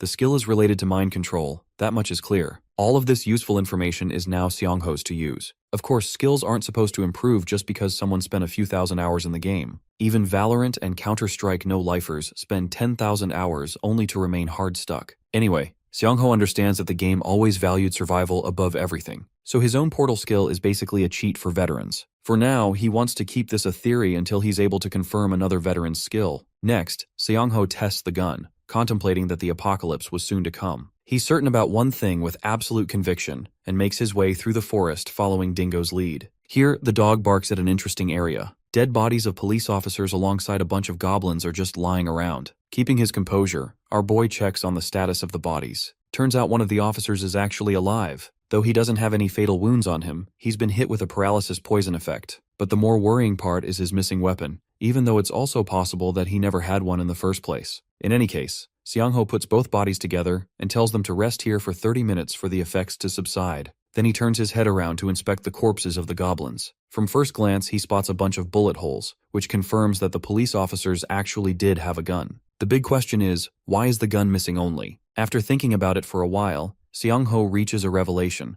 suspecting that this is the work of a gold goblin. But that excites him, because he really wants to hunt it down for himself. With the new plan set, our boy proceeds to dial emergency service through his phone. He'd also left a note with the precise location and even instructions to bury the goblin corpses. Seongho understands that monsters are already a thing in the eyes of the public, so playing the safe and stealth game is pointless. Right now, he's in a fight against time, and he's hoping that this tiny murder machine over here can help him out. In a different area, a fight is breaking out between a goblin and a non-awakened person. The goblin dodges his swing and gets away. There are 3 of them left, while the homeboy questions his captain if this is really the right way to go about things. He doesn't get why he has to play the role of a tanker when he doesn't even have any abilities to begin with. The captain uses his skill, having an edge in psychokinesis. The only problem with this skill's casting is that it takes a while to actually use. Bro's got a bunch of rocks ready and now he's throwing them to smash the goblin's body. He's playing the part of support, while his buddy asks when the rest of the party members are going to arrive. His captain hears that the party went up to the Gyasan mountain, but apparently they've been stopped and were unable to climb up the mountain. This is a striking revelation to the average Joe, who doesn't have any abilities. He wants to retreat, but his captain believes they should push on. 3 goblins jump the guy and are about to beat his ass, when more rocks smash their faces and divert them. The good thing is that these goblins aren't as strong as they were in the game. The captain simply tells this guy to keep pushing while keeping composure. As long as they can deal with a bunch of monsters and capture the hobgoblin group, they'll end up with a significant advantage.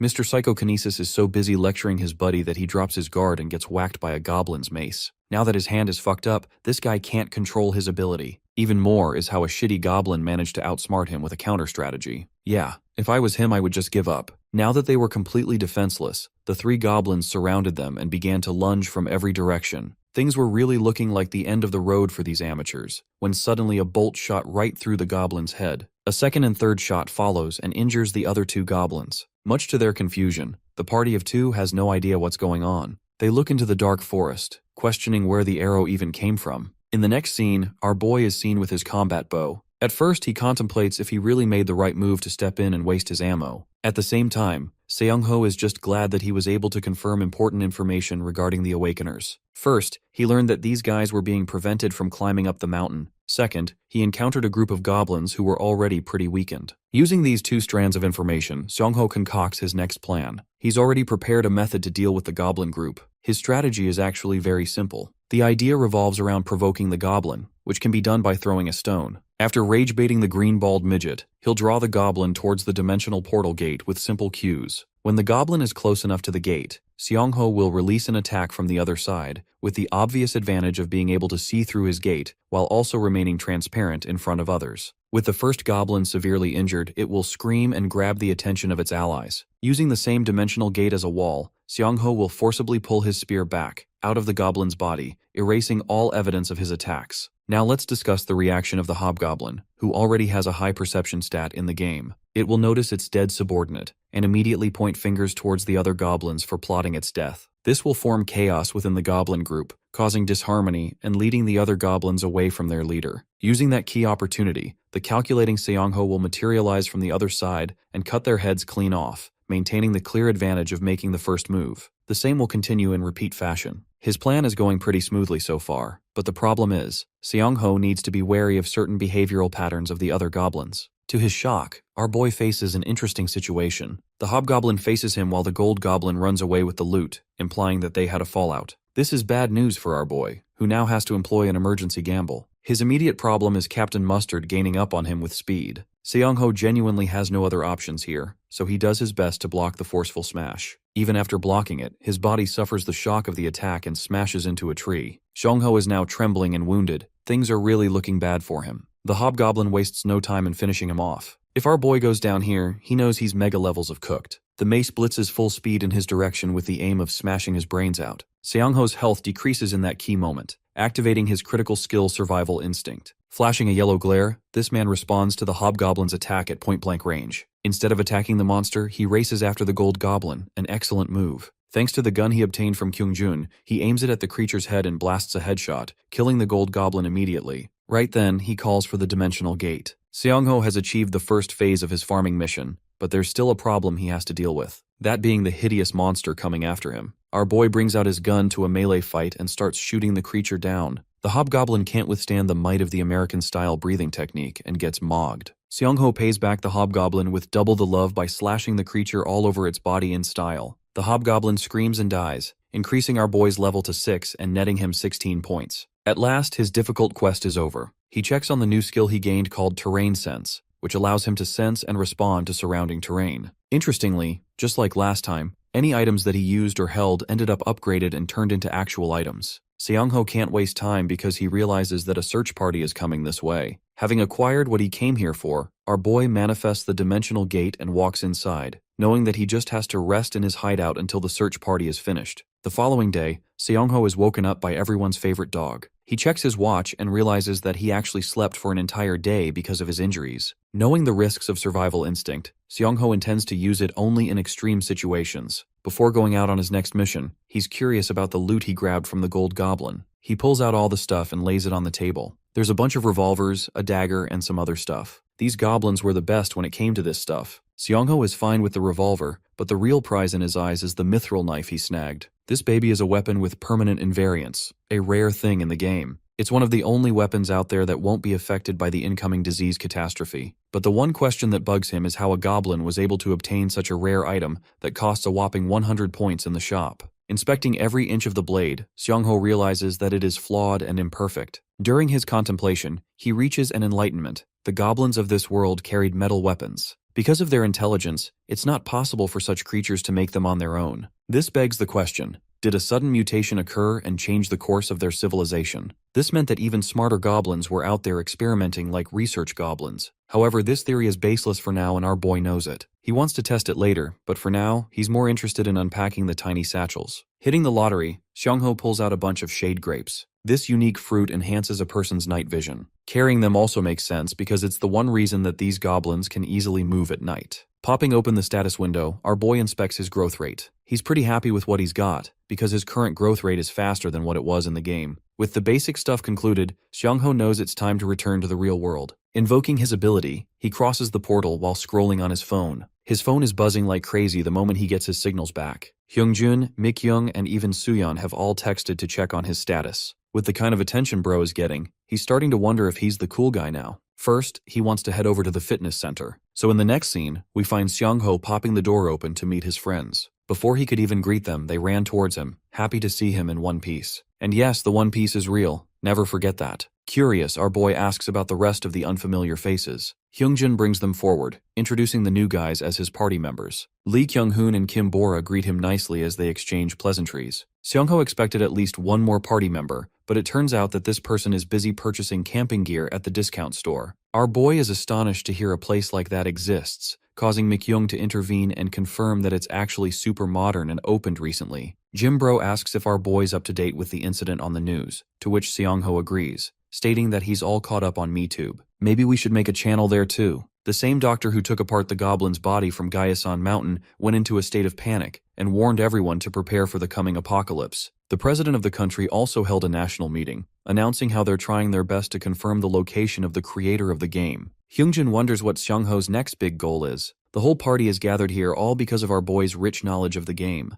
Kyung-hoon is a little ticked off that Hyungjin is still seeking advice when he's already told him that goblins obviously give points. So if an awakened person killed a monster, they would just jump from level 1 to 2, so the objective would be to stock up supplies. Now my man is watching this dude talk absolute bullshit out of his ass, not having any idea of how wrong he is. Addressing him, Seongho reveals that all of that is wrong. This lousy prick cuts our boy off by asking if he's played the game, acting like a stubborn Redditor who can't even listen to another opinion. Seongho maintains that he hasn't to hide his identity, but that's enough for this guy to yap and deal the killing blow that trusting the community blindly isn't wise. Bora, the other girl, turns to ask this guy a question. She's really curious about the process of zombie spores and quizzes him to learn how the infection spreads. She also demands for any conditions involved in the process. In response, this dude ridiculously states that anyone who has ever made contact with an awakened person wouldn't become a zombie, which is the strangest response ever. Slamming the table, Kyung-hoon gets up to maintain his high ground just because he has become an awakened himself. He thinks his experience is everything, and even if casual non-awakened players interacted with him,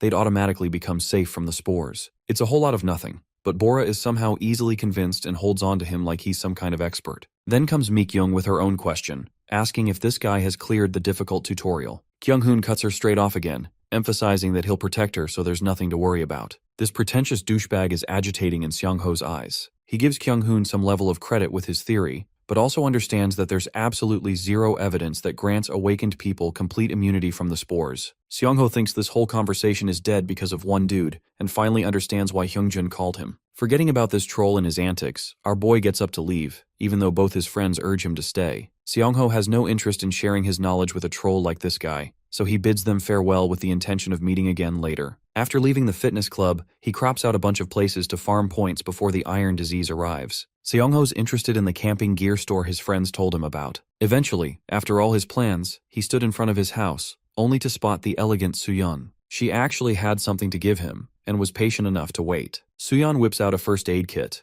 but really it's a pack of painkillers and some other antibiotics that can never be bought without prescription. It's a special gift. Seongho is really stunned by her gesture. The doctor also ends up revealing her address, but she's already done the part of writing it down in the pouch. Again, our boy's confused why she's doing all that. But this cute doctor thinks it's only natural that she shares her location in return for knowing him. By the way, I'm Team Suyeon because Mikyung just seems like an off-brand Chahain like I said earlier. Bidding him farewell, Suyeon hastens for her appointment with the director. As she's walking away, suddenly she remembers one last thing. Suyeon smiles and reminds him to pay for the medicine. She gave him the address for a reason after all. After hearing that, Seongho is dead lost. He just can't figure out Suyeon's intentions, or read her behavior at all. With their parting, time flew by. During those hours, our boy walked all over the city, collecting different stuff from different stores. Then he went on to create a proper storage facility, and after adding sandwich panels, he was ready to load some of his stuff inside. Remember that mini excavator that he booked? Seongho began using that to the max for his construction work. Eventually, the state of the world grew more climactic. Chaos from the public, jumbled politics, arguing over the truth, and skeptics going back and forth. All of these factors led to an emergency meeting with the UN, talking about the President of the United States' plans to visit Korea. And at long last, the HSA sensed something that they couldn't have fathomed ever before. On top of everything that was going to happen, the asteroid to kickstart the zombie era was blazing its way to Earth. 4 days later, Seongho finds himself at the Gamcheon port, staring at the luscious oceanic scenery. This is where the final backstory or precursor event called the Russian ship event will take place. After making sure that absolutely no one was around, Seongho entered an abandoned building to make last-minute preparations. Here he casts open the gate, explaining his reason to come here despite the high probability of becoming a zombie. He wants to obtain a bunch of different guns from the ship. The thing about zombie spores is that they're pathogens in the form of particle beams. It's not something you can easily avoid. Becoming a zombie here or 5 days later didn't make a difference at all, especially not to someone who didn't live with his family. Seongho understood that he could always live in the other world with Dingo, but then his life would have no meaning to his existence as a human. Wrapping up his preparations, he gets to work, clarifying that he isn't out here for a suicide mission. He's just making a choice many others would never be brave enough to make, a choice of choosing the high road for a higher gain. That's what life is anyway. Seongho checks the patch notes about this part of the story and assumes the 10-point weapon is an ebony club, but it makes him wonder how weak the state of the zombies will be at this part of the game. There will also be point influences after the asteroid's arrival. The details are written with so much confidence that it's certain that the game creator knew all of this would happen. Seongho was on his phone when the situation got worse. He receives an emergency text regarding a tsunami warning linked to the third precursor phenomenon. In the next scene, the water touches the shoreline, going higher with every pulse. Out in the ocean, there's a ship that is literally being tossed with the waves. Seongho realizes that the water has flooded the city, and now he's left with the choice of beating monsters or zombies. Watching the ship closely, he shares how hopeless natural disasters made humans feel. Still, he had to operate in this level of chaos and make his next move using his boat. Seongho runs at full speed while supporting his craft, before jumping straight down a building, knowing he is short on time. He needed to resolve all of this before the arrival of government agents. Sometime later, he anchors himself with the ship. So far, things are okay. The thing about Awakeners is that they don't become zombies, which means Kyung-hoon was surprisingly right about his theory. In fact, our boy doesn't even feel an annoying sensation. That's good news already, so he climbs the ladder for the second phase of the plan. Here, zombies are lurking about on the ship. He calls for them and draws their attention. Bro has come here in shorts with a shield and a mace looking like a Power Ranger. The zombies in the game were always special in their properties. Because of the game, they couldn't spread the virus, but they treated everything around them as prey. They also had a propensity to become stronger with more nutrients absorbed. Seongho charges right back at the zombies and smashes one of them with his shield. After tackling the first one, he takes his mace and begs the zombie to brace its jaw. And then this man goes on to give him really good plastic surgery by smashing his face. With how easy these two went down, Seongho wonders if the zombies were nerfed too hard. He gains 2 points, and remembers how it required at least 2 or more hits to kill a zombie before, but not only needed one. Remembering what happened with the orcs, he refuses to let his guard down. Making that kind of mistake twice was going to cost him his life. Next, Seongho checks on the hallway and finds a bunch of zombies trapped inside. Some are walking around, so he quickly goes up ahead and starts bullying them left and right. Seongho's goal is to find a pistol, so he sets his sights on the wheelhouse. But then he hears a gunshot, shocking him completely. There's no way someone managed to survive the zombies of the ship. Rushing towards the source of the noise, Seong-ho admits that non-awakeners are randomly lucky after coming in contact with awakeners and surviving the spores because of them. His priority is to save this person so he can get more information. But the moment he arrives, the poor guy is already dead. This person has a picture of his loved one in his hands right before he died. Naruto Uzumaki couldn't become the 7th Hokage in this universe, but it's a great help to Seong-ho that he could take this guy's gun for himself. Then he lays him out flat for a proper rest and exits the room. Being accustomed to tragedy is something Seong-ho needed to get used to, as it will become commonplace after the tragedy. It is natural that he would have to kill people of his own kind just to maximize his own chances of survival. While he's untying the anchor, Seong-ho astonishes himself when he sees someone jet skiing on the side. This means that just like him, another player is here to farm points. They cross paths, but our boy exits the ship with what he needs. He doesn't care much about the person going there at all. The following day, it's early morning when the news starts talking about the disappearance of the game developer. No one can find this guy for answers, and ever since the president received proof of zombies, he's been taking decisive action non-stop. To summarize, Seong-ho thinks that the leader of their country thinks in a very similar manner to him. Remembering one last thing, our boy calls Lee Woobium, the administrator at the countermeasure headquarters. Immediately our boy drops the bombshell of the exact time of the doomsday to begin. To confirm his identity, Seong-ho mentions the gunshot wounds he inflicted on the hobgoblin. Woobium is startled that this is actually the same player. Our boy makes him write important details at light speed, mentioning stuff like the exact date, the exact hour, and even the situation of a package arriving in the afternoon. Seong-ho hopes that the countermeasures department does well with this new information, and he wishes them great luck for the war to come. The president pulled off quite the decisive move. People on the forum community began to realize that the situation was getting worse and worse. Internet and electricity wasn't going to last long, though Seong-ho could only take these opinions with a grain of salt. He's unsure if all of this is really going to happen. But then an announcement is made, informing citizens to prepare a good amount of food and water for 4 days and return back to their families. The military is actively patrolling and demanding the people to stop all activities immediately. A proper statement will be issued by July 20th.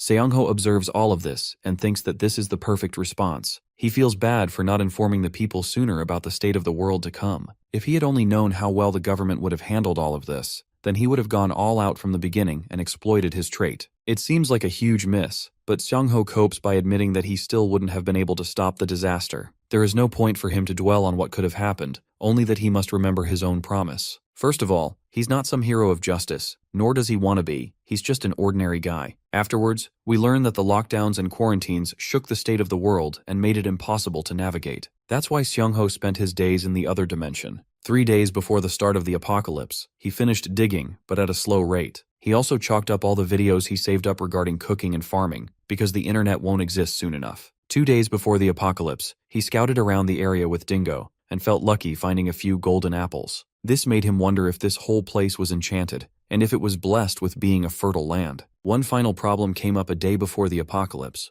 Apparently, Seong-ho found 2 packs of sweet potato jellies missing from his storage. There's also a dried grape here. The obvious assumption is that Dingo ate the jellies, but the honest dog shakes its head and denies his involvement. Seong-ho takes a teasing and forceful tone to get the truth out of him, but this poor little baby wails around, crying to prove its innocence. Smash a like on this video, justice for Dingo. Seong-ho now understands that it wasn't his little furball, but someone else. He decides to check the CCTV footage just to see what really happened. Seong-ho checks his laptop, astonished to discover a bunch of beetles invading his place through the doggy door. They took the jelly and left the grape as a payment. I don't know about you guys, but that is the cutest shit I've seen all day. The beetle even turned to thank the camera, signifying that these little guys are tremendously smart. Seong-ho's curiosity is getting the better of him, and now he really wants to interact with a couple of these guys. Just to be safe though, he locks the doggy door, much to Dingo's sadness. Our boy can't spend more time here in this world because of a few guests soon to meet up with him, so he opens the dimensional portal and goes back. In the next scene, Seong-ho is sat with all prominent party members and his friends, surprised that they all made it safely even with the lockdown. He spots an unfamiliar face again and learns that the new guy is the final addition to the team. This charming Prince Charming is Yuhyun, and he's already awakened. Unfortunately, he doesn't know much about the game, but he is an electrical engineering student, so he's got a lot of hands-on experience. Seong-ho loves this guy's addition and introduces himself as a non-awakener. Both are very polite when meeting each other. Anyway, Seong-ho wants to wrap up the important stuff quickly. He wants everyone to go through any information they have one by one, starting with Jimbro Hungjun.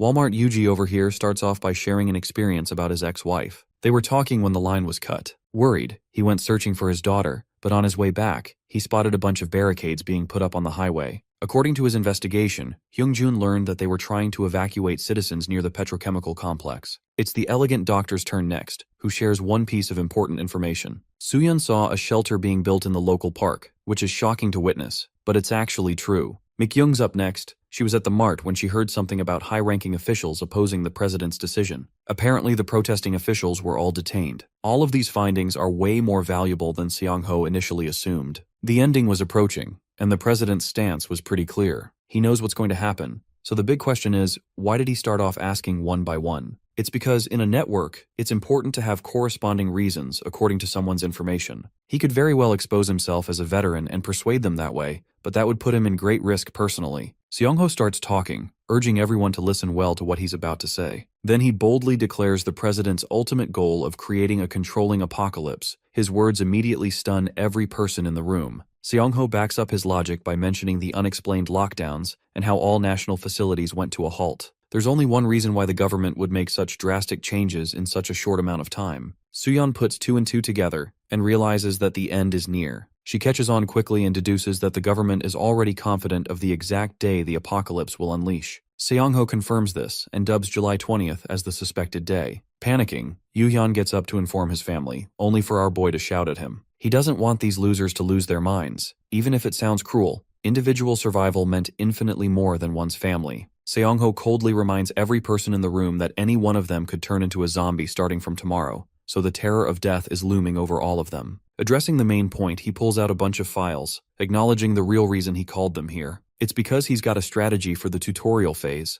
as well as detailed info on the survival aspect. Hyungjin questions his source of information, prompting Seong-ho to respond that he's watched the streams. He even apologizes to Mikyung for lying all this time, but she's fine because she did the same to him. But thanks to these files, the information can be used according to their needs. At the same time, Seong-ho begs them to follow the manual strictly just to clear the tutorial phase. After their meeting, midnight followed. This was going to be the final day of the world knowing peace before being sent to hell. Seong-ho had prepared for 32 days straight, leveling up in every domain to better his chances. Still, he thought there were imperfections, and that his anonymous status could easily end up in his own downfall later on. Even then, this valiant young man has no regrets, having made confident moves. Seong-ho watches his country launch missiles towards the approaching asteroid, coming in contact with the foreign object. He wonders if the end of the world is truly the ultimate unavoidable fate for humanity. The apocalypse has officially begun. Morning came and alongside, the lockdowns disappeared. All prep work by Seong-ho was completed. He installed bulletproof glass and high-strength durable doors. Then he followed the usual routine of injecting a small amount of poison, honing his resistant capability. Then this man did a workout, and I'm not bullshitting. He's doing 300 one-arm push-ups while being poisoned. Saitama cannot compete with this man's work ethic. Seong-ho switched into combat gear, looking fly as hello, then shared breakfast with his doggy. He waited for the announcement at 9, dozing off even. Suddenly the hour came and the television came on. The president sat to announce to his citizens. An overwhelming announcement declaring martial law, closing roads among other things. Seong-ho was so moved and impressed with the president's decisions that he thinks no other man could have possibly given their country a better ending. Seeing this sad state of him, he clutches the remote, unable to accept the ultimate end. Still, it's not like this fate can be avoided. It's something that humanity has to endure and survive. Only this time, Seong-ho won't be new to the apocalypse, but will enter it like a veteran who knows it all. 4 hours remain until the spores make contact. 2 of them were spent in the other world where he checked on his warehouse farmed items. Here, our boy set up equipment for the days that will come after the iron disease. Well, while he was spending time in the other world, humanity fell. Chaos rampaged as people hurt each other. Fights broke out between civilians. Nobody cared about anything anymore. This fatty was even hanging around with his butt cheeks out. He was ready for death, and a car hit him to send him to hell. Some people enjoyed killing others without remorse. The world was coming to an end after all. Side note, I'm really curious about how you guys would have handled a world-ending apocalypse like this. Tell me in the comments below. The blonde punk was behind the wheel and didn't even give a damn that this dude died. His friend thinks it's fine to get rid of the car because the iron disease is going to wipe out all vehicles soon enough. The other guy points his bat towards the rooftop, calling out the loser who's spying on them quietly. He has personal feelings towards our boy, and he wants to farm Seong-ho for points. Seong-ho doesn't get why this guy is acting all high and mighty, but he does spot flyers popping from the sky,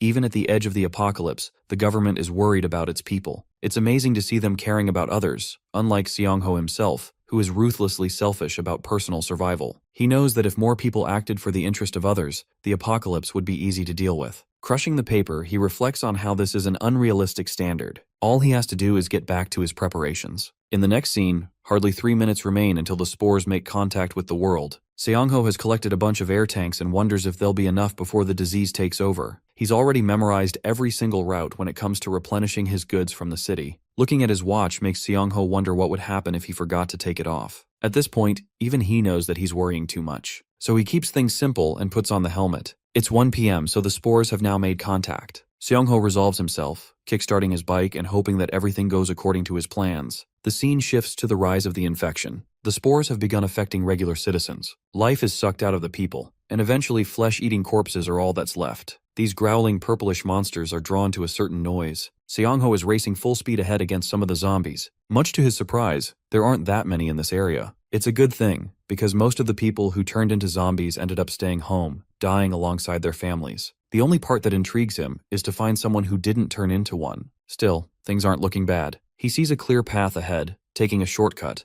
knowing that it's better to avoid zombies while he's busy farming. The good thing? The stores still have the shutters up. This makes it easy to shatter the glass using his sledgehammer, which he does before going inside. Seong-ho commands the portal, knowing that he has to make quick moves. He grabs whatever he needs, knowing that it's going to take a while for the spores to fully mind control the zombies. His best bet is to raid the hardware store before that coordinated zombie assault begins, which would help him avoid any fights. By the way, our boy is currently tossing everything he can get his hands on. Bro floods his dog with a swarm of medicine. With the pharmacy fully raided, Seong-ho checks on his progress and realizes that he's actually moving much faster than he planned. Or so this dude thought, because the moment he arrives at the hardware store, he finds double layers of security. Again, he knew this would happen. That's why he brought the tanks with him. Seong-ho turns on the focused heat of the oxygen cutter. One small problem, this thing is way too loud, drawing surrounding zombies. Just taking one look around, Seong-ho remembers that even though their tracking senses were nerfed in the game, it only took them a few moments to locate the source of the noise. An entire horde had cornered him, spelling his doom. Seong-ho had seen it during the Russian ship incident, so he was already prepared. The zombies in front of him were in the earliest form, which meant they only absorbed nutrients and were easy to fend off. With the approaching zombies, he lunged full speed with his mace, knowing that he was strong enough to take them down. Wham goes the first one with a heavy blow, as Seong-ho knows even a newbie could deal with them if they target the correct points. 2 more zombies charged at him. He bashed the skull of one and smashed the other with another swing. From Seong-ho's own experience, the game's difficulty has been exceedingly lowered in real life. Each kill secures him 2 points, allowing him to easily farm them. The real question is what he should do about the rest of the horde. As a strategist, his first tactic is to lure them into an alley so he could prevent being swarmed. However, his current movement is restricted because of his goals. Conveniently, he's carrying an oxygen cutter on him, so he quickly grabs that, believing that it will be best to nuke them all at once. The horde approaches him while he blocks them with his shield, reminding the bastards of one simple warning. The only reason he avoided these meat-eating, brain-dead, ugly-ass sons of bitches is because he didn't want to waste his precious farming time. As he smashes their faces in, Seong-ho declares that he was never even scared of them in the first place. Bro's big talk kinda rage baits them, so they all jump his ass together like they did with Sukuna. But our boy's got that Gojo teleportation speed and escapes pretty fast. He aura farms, sharing how he's the only player to have spent 5,500 hours into that shithole of a game, so obviously he won't be taken down. With no ghouls around, Seong-ho thinks it's laughable for the zombies to even assume the idea of defeating him, especially when they're all disorganized. After a shield slam, he takes out all the zombies in front of him, amused to get his entertainment. As a final reward for the circus show he just experienced, Seong-ho lights his light for the blowtorch. With a pile of their dead bodies resting nicely for him, our boy is looking forward to blowing them up into oblivion. With his big fight concluding against the zombies, Seong-ho got all his loot from the hardware store and made the police station his next destination. When he got here, all the good stuff in the armory had been looted. Bro was out here playing PUBG and Fortnite in real life, realizing he was too late. Instead of feeling disappointed, Seong-ho ended up locating an interesting corpse with a backpack. He opened it up to check the contents and found a whole bunch of goodies, including guns, tasers, and transmission devices. His journey continued towards the 4th farming location. Things were going well. It's all thanks to the detection skill he picked up from the hobgoblin, and thanks to his well-invested points in perception and handiwork attributes, he could glide past the zombies without getting caught by them. The zombies were beginning to learn how to gather, but he'd already arrived at the motorcycle shop. Again, everything was gone except an ATV, so he tossed everything into it alongside his supplies. It's here he also inspected his stats from the other world, even deciding to go back to his dimension for a short break and getting rid of debuffs. Even now, Seongho knew his gate ability was a cheat code. After, he went back to the real world, questioning what location he should pick next. And that's when two clowns appeared, spotting him and taunting him for lacking powers. Basically, they were bullying a non-awakened person, and this bastard even fired off his lightning ability right at our boy's crotch. Seongho saved his glow stick and titanium balls, sliding back and realizing that this dude's creepy obsession with him is getting a bit too much. Navigating his options, our boy accesses the dimensional gate for a counter. Meanwhile, one of the punks was keeping watch to clear the surrounding zombies. Seongho wondered if he should kill them, since that is the easiest part. The guy walked up to him with daring confidence, but our boy was calmly thinking about the tutorial stage and how it wouldn't even classify him with the murderer status this early in the game. But in the off chance the label did apply, it still wouldn't matter because the first kill is always counted as a warning by the system. With those thoughts in mind, Seongho teleports using his transparent gate, confusing his opponent. Though our boy could easily make this blonde soy boy into his victim, he still struggles with the idea of killing someone in real life. Because of that, he merely grabs the punk from behind, rear choking him as the dude realizes Seongho's also an awakener. Our boy straight up asks the punk why he's after him. Turns out this dumbass thinks that he stole Seongho's girlfriend, recalling how he even saw Seongho on the bed with her once. Bro gives him a backshot kick and puts him down, declaring that this was going to be his final warning. Seongho shares that he has a strict policy of not harming the innocent,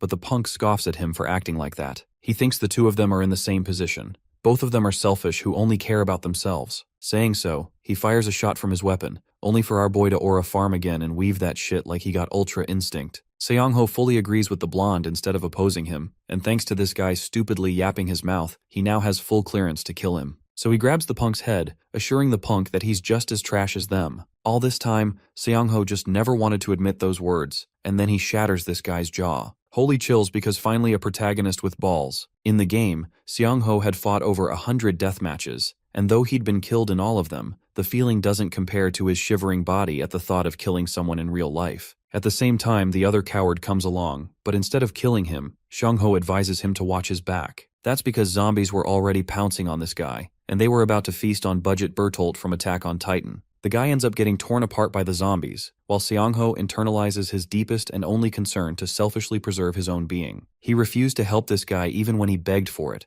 because deep down, a ruthless murderer like him knew that there were people in this apocalypse that shouldn't be spared. Let's talk in detail about the murderer system of Asura. It's a concept that was introduced 3 months into the game's launch to prevent trolling. The original intention was good, but the rules were trash. The first ever murder would always end up in a simple warning because the developers feared losing the players. It was only after the third murder that the game would reprehend the player. In the end, anyone who killed was declared a murderer, and for the second kill, if it wasn't by full intent, the game would analyze the case and make a judgment for a player's involvement. Because of that, some could cheat the system too. The big question was, why did players become murderers? It's because of money and gaining stats, even stealing skills of others. The special abilities added in the game became a huge motivation for the players to become greedy. The same boring survival game became a paradise for such psychotic players. While there were many advantages to this approach, it also became costly. After becoming a murderer, players had a set condition to keep killing, and at some point, a death field would cage them. A death field could be activated with 3 or more players activating a barrier,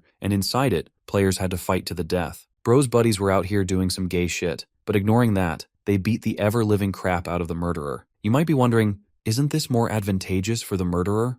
But the catch is, the game was full of veterans later in the game, so any troller would instantly get executed by a higher-level player. After becoming a murderer, a person is supposed to feel a distinct heartbeat, but our boy doesn't feel anything at present. His theory is proven correct. The system didn't apply any changes because the tutorial hasn't arrived. This means Seongho could go around massacring people for at least a few hours before the tutorial hit them, but he quickly warded off that thought, thinking it would be freaking insane for him to do that. Instead of going batshit crazy, he chooses to follow his goals. From then until now, Seongho's only priority has been one and the same: to respond to unfairness with unfairness. Basically, Lelouch's kill evil with greater evil philosophy from Code Geass. Tossing his stuff in the gate, Seongho highlights that the only time he will kill people is when he needs to follow his principle. The scene cuts to around 4 p.m. where he's busy scouting a bunch of zombies outside a warehouse. They're annoyingly staying at the same place because of the people inside fighting each other. The two parties are threatening each other to get out, except going outside is also a problem because of the horde. One guy calls out the other party's idiocy for expecting them to leave. Red hoodie wearing punk thinks he's some top dog, but he's so much of a pussy that even Walmart Higuruma thinks the guy can't shoot.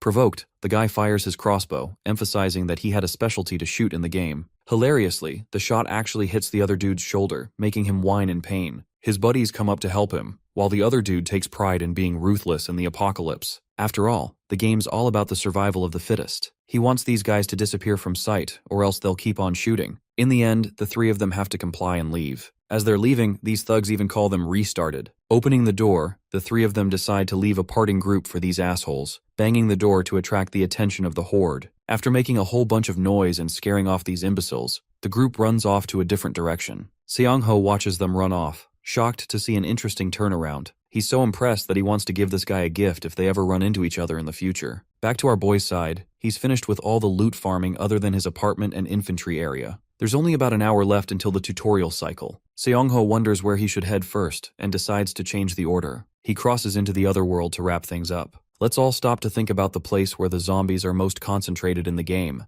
That location is none other than the place having the most amount of nutrients for consumption. In other words, marts and groceries. That's why such places are best recommended to avoid. But veterans who have invested good hours into this game have a different strategy, like our boy, who is pouring petrol around the lot. Even though the early game doesn't have many resources, he wants to increase some of his level. Basically, bro's gonna blow zombies up as much as possible to get to level 10 before the tutorial hits. He'll get the shop, but after clearing up his task, he's getting a reality check. After the original iron disease breakout, the whole area is going to be covered in oil regardless, so maybe he really ended up wasting his resources. Then again, Seong-ho doesn't think of it as a huge loss. He believes Dingo will enjoy it after all. He's got a bunch of time before the tutorial begins. Our boy pets our favorite doggy and instructs him to do as they practiced. With a single gesture, Dingo dashes full speed ahead to complete his goal. The meat-eating zombies are busy chomping down to notice a little furball pouncing away at them. Dingo escapes them with agility, swiftly cutting past the horde with no difficulty. The little one reaches for the door, breaking it open and forcing the horde to chase after him. Seong-ho watches him exceeding his expectations. Now that the dog has lured the horde out, Dingo dashes into his portal while Seong-ho throws his lighter to end it all. The horde watches in confusion as the lighter hits the floor soaked in petrol, blowing them all into smithereens. W in the chat for Dingo. With this collective kill, our boy's level shoots up to 11,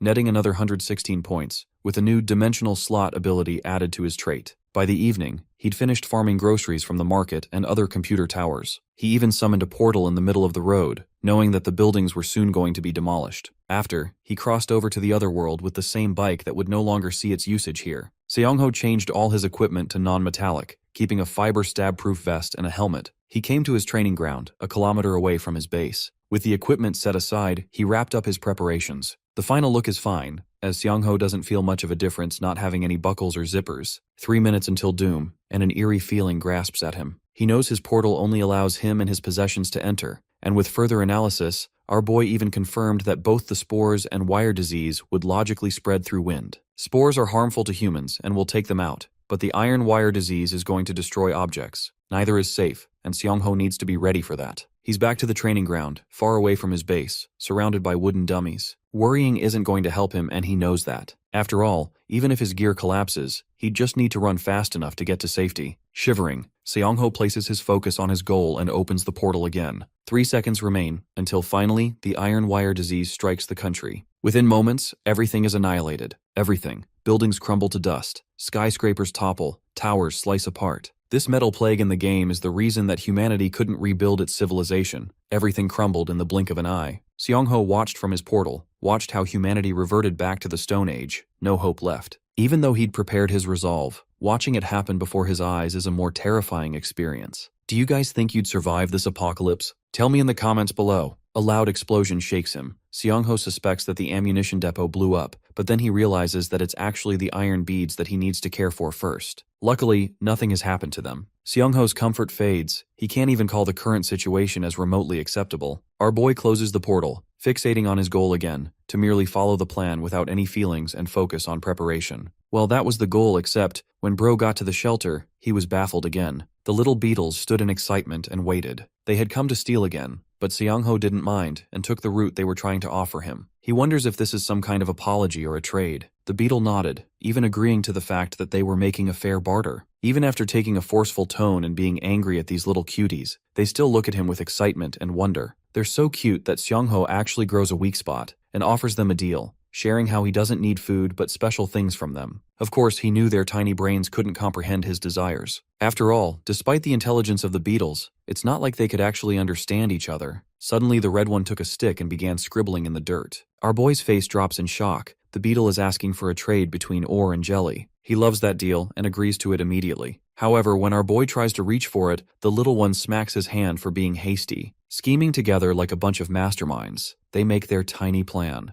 After the discussion, the red one agrees to the trade. Even the system remarks that the two parties have agreed to the trade, even requesting a formal contract. This is strange to our boy, who was expecting things to end without a contract like with his dog. This makes him realize that highly intelligent creatures can't merely be claimed as possessions. The contract outlines the names of the parties and the terms involved. It's actually super formal. These bugs probably did some kind of law degree from Harvard. With nothing to lose, Bro signs the contract, and only then, the contract treats the beetles as possessions. Seong-ho is confused, while the beetles are about to scatter away to fetch his loot. Our boy dashes back into his storage room to get them a bunch of goodies. For his new friends, he offers them the sweet potato jelly as a signing bonus. The beetles celebrate with love and excitement, having made friends with the considerate humans. Seong-ho tells them to eat well and to bring back even better goods. The cute side of him is coupled with a funny and threatening tone, as he shares his intention of chasing these bugs to the ends of the earth if they betray him. In the gaming world, the tutorial phase reigns supreme, commencing under a veil of a suffocating experience to come. Seong-ho made his necessary calculations to prepare for the tutorial phase,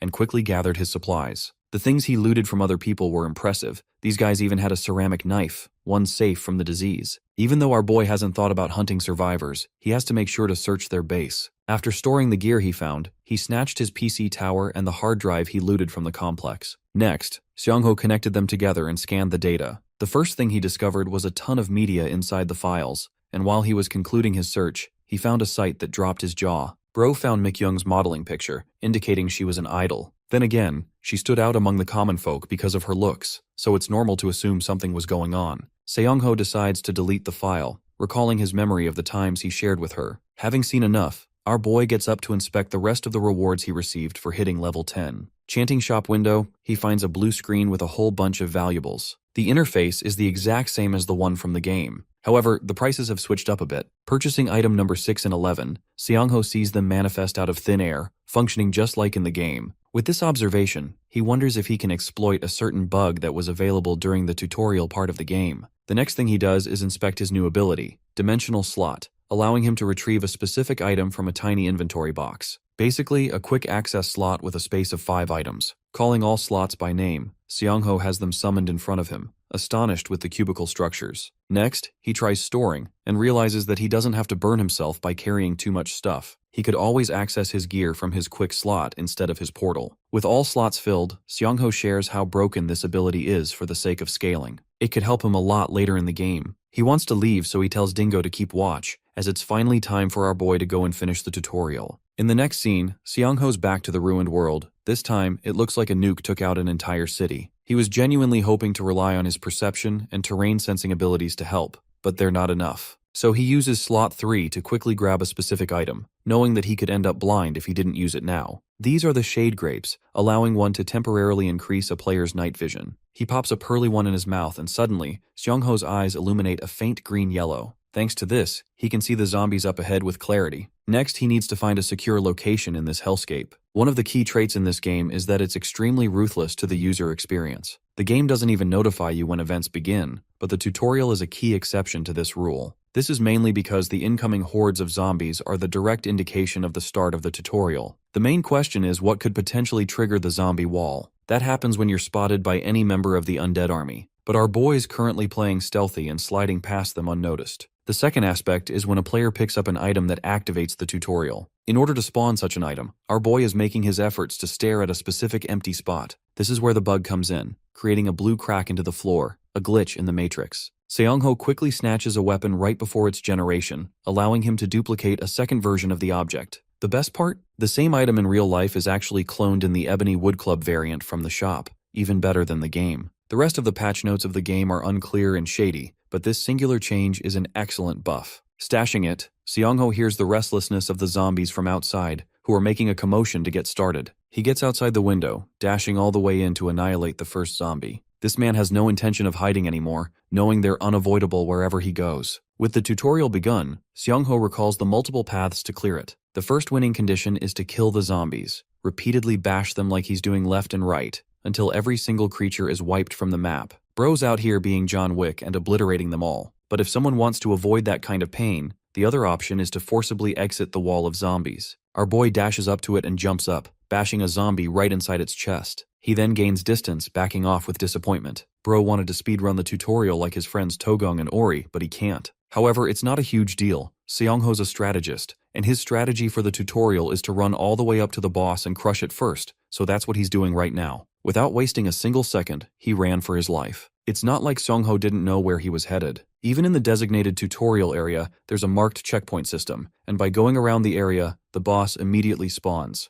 The only problem is that in real life, he's having trouble locating it. Shade Grape's effects are also going to expire, so he needs to be fast. Seongho needs to locate a special building, recalling that it's supposed to be around a 3-kilometer radius from the starting point. He dodges several zombies, heading for a location that didn't have any at all. Finally, he spots it and dives right in. Luckily, his Shade Grapes only expired then. This spot is comfortable as the horde can't chase him here. Until then, he can rest until the boss respawns. Aside from that, Bro needs to get to the rooftop too in order to check what kind of enhanced monster he's gonna face. While he's internalizing such thoughts, Seongho sees a girl up the staircase. To both of their shock, it's Mikyung. In the next scene, we learn from Mikyung that all their party members luckily survived. What stuns him is her coming all the way here. Mikyung shares that they actually followed the manual. It was Kyung-hoon's advice on staying together. But the zombies came and ruined everything, running all the way here. Remember that dumbass troll? He went against our boys' guides and led them all the way here. Seongho is fed up and offers Mikyung some serious advice. He struggles acting like a non-awakener in front of her,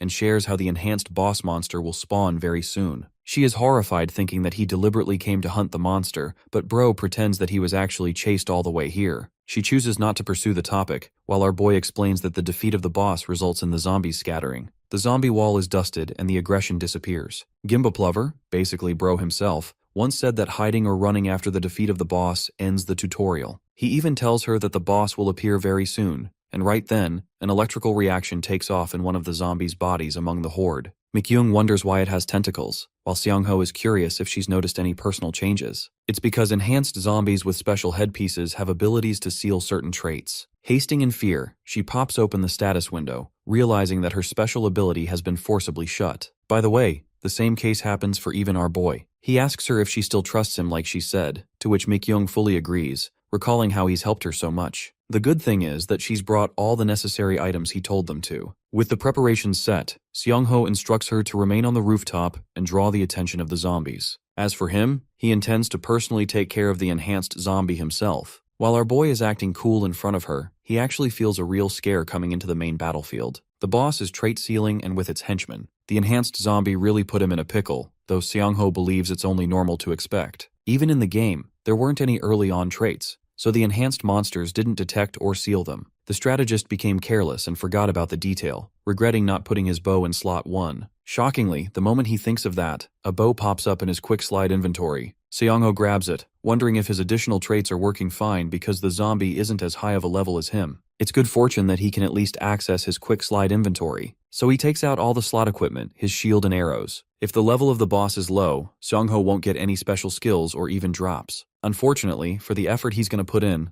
this will be a huge loss. But in the end, it doesn't even matter. Linkin Park fans will get that reference. Mikyung from the rooftop starts shouting, drawing the attention of the zombies. She's got a flare activated to sell the act, helping Seongho achieve his goal. It's shocking to him that she's performing as well as she is. With her help, Seongho pulls back his string, having increased his stat points by 1, no longer experiencing a loss. Thanking the enhanced zombie, our boy releases the arrow at tremendous speed as it flies all the way down towards the creature's body. The arrow pierces past the monster, causing it to scream. Seongho couldn't take it down in one hit, so he personally jumps in to smash his first ever boss hunt. Using his shield, he slams the creature into the ground. Now that it is pinned with nowhere to run, he takes his weapon and smashes the monster's skull right in. The boss is killed, unsealing all the traits and netting our boy 10 points. Like he assumed there isn't any skill gain, Seongho hurriedly looks around for any drops. Luckily, he gets a Robotan bracelet item to boost his perception. Surprisingly, there's 2 of them, probably because of Mikyung, who comes running to him after getting rid of the zombies through her trait. This makes him realize that the item is actually for all the players for clearing the tutorial, and not because of the boss. With 17 additional points, Seong-ho realizes that it's because of the updated patch. Next, he gives her one of the items. Mikyung doesn't want it for her minor involvement, but he urges her to do so. He even wraps it around her hand, emphasizing how he only managed to clear it because of her. Seong-ho beams a smile with his eyes, wondering if they should head to the fitness club next. Mikyung notices the leaning building, and in the videos, our boy recalls at least 5 of the floors being fine. But despite it being not an instant threat, they needed to hurry. It could collapse at any moment, so Mikyung thought that she could inform the owner later. After they all gather, our boy wants to discuss the killer system with them. Suddenly, a man draws their attention. It's none other than our dashing gym bro, Hyungjun.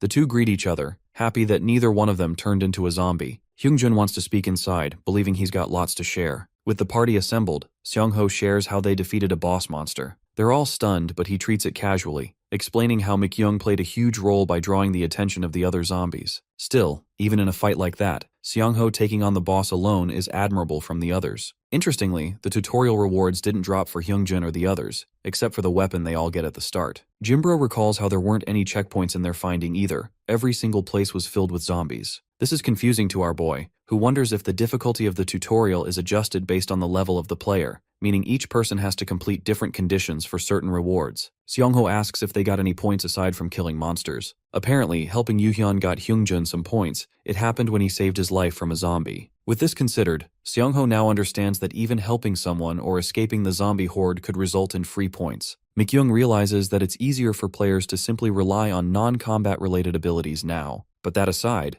Jimbro curiously comes up to our boy to address the elephant in the room. They all want to know his trait. Even Hyungjun can remember that the system gave them all a trait. By the way, now that the game has become reality, apparently everyone has become awakened after clearing the tutorial, so Seong-ho's original trait was basically an early reward unique to him. The differences from the game and reality are boggling his mind. With how easy things are changing, Seong-ho can't rely on his knowledge or experience in the game anymore. What he's curious about is Mikyung's thoughts, who ended up getting an item from the tutorial like him. Jimbro reveals his special trait. Since he's a meathead, it's obvious that he got a physical enhancement. Yuhyun's case is interesting. Because of his experience as a doll maker, he has gained the ability to navigate and sense through dolls. Mikyung's ability is blink, and now that everyone's revealed their abilities, Bro's stuck and has to do the same. He genuinely doesn't want to reveal his trump card, but at the same time, doing will absolve him of any lies. The curious part is how his buddies will react. Based on his silence, Mikyung tries to talk to Hyungjun while our boy is busy being lost in his thoughts. He only wants to reveal his abilities when he reunites with his buddies that he trusts with all his life, the people who can adapt accordingly. As for the present, Seong-ho decides to be bold and lies again by saying his skill is called attack prediction.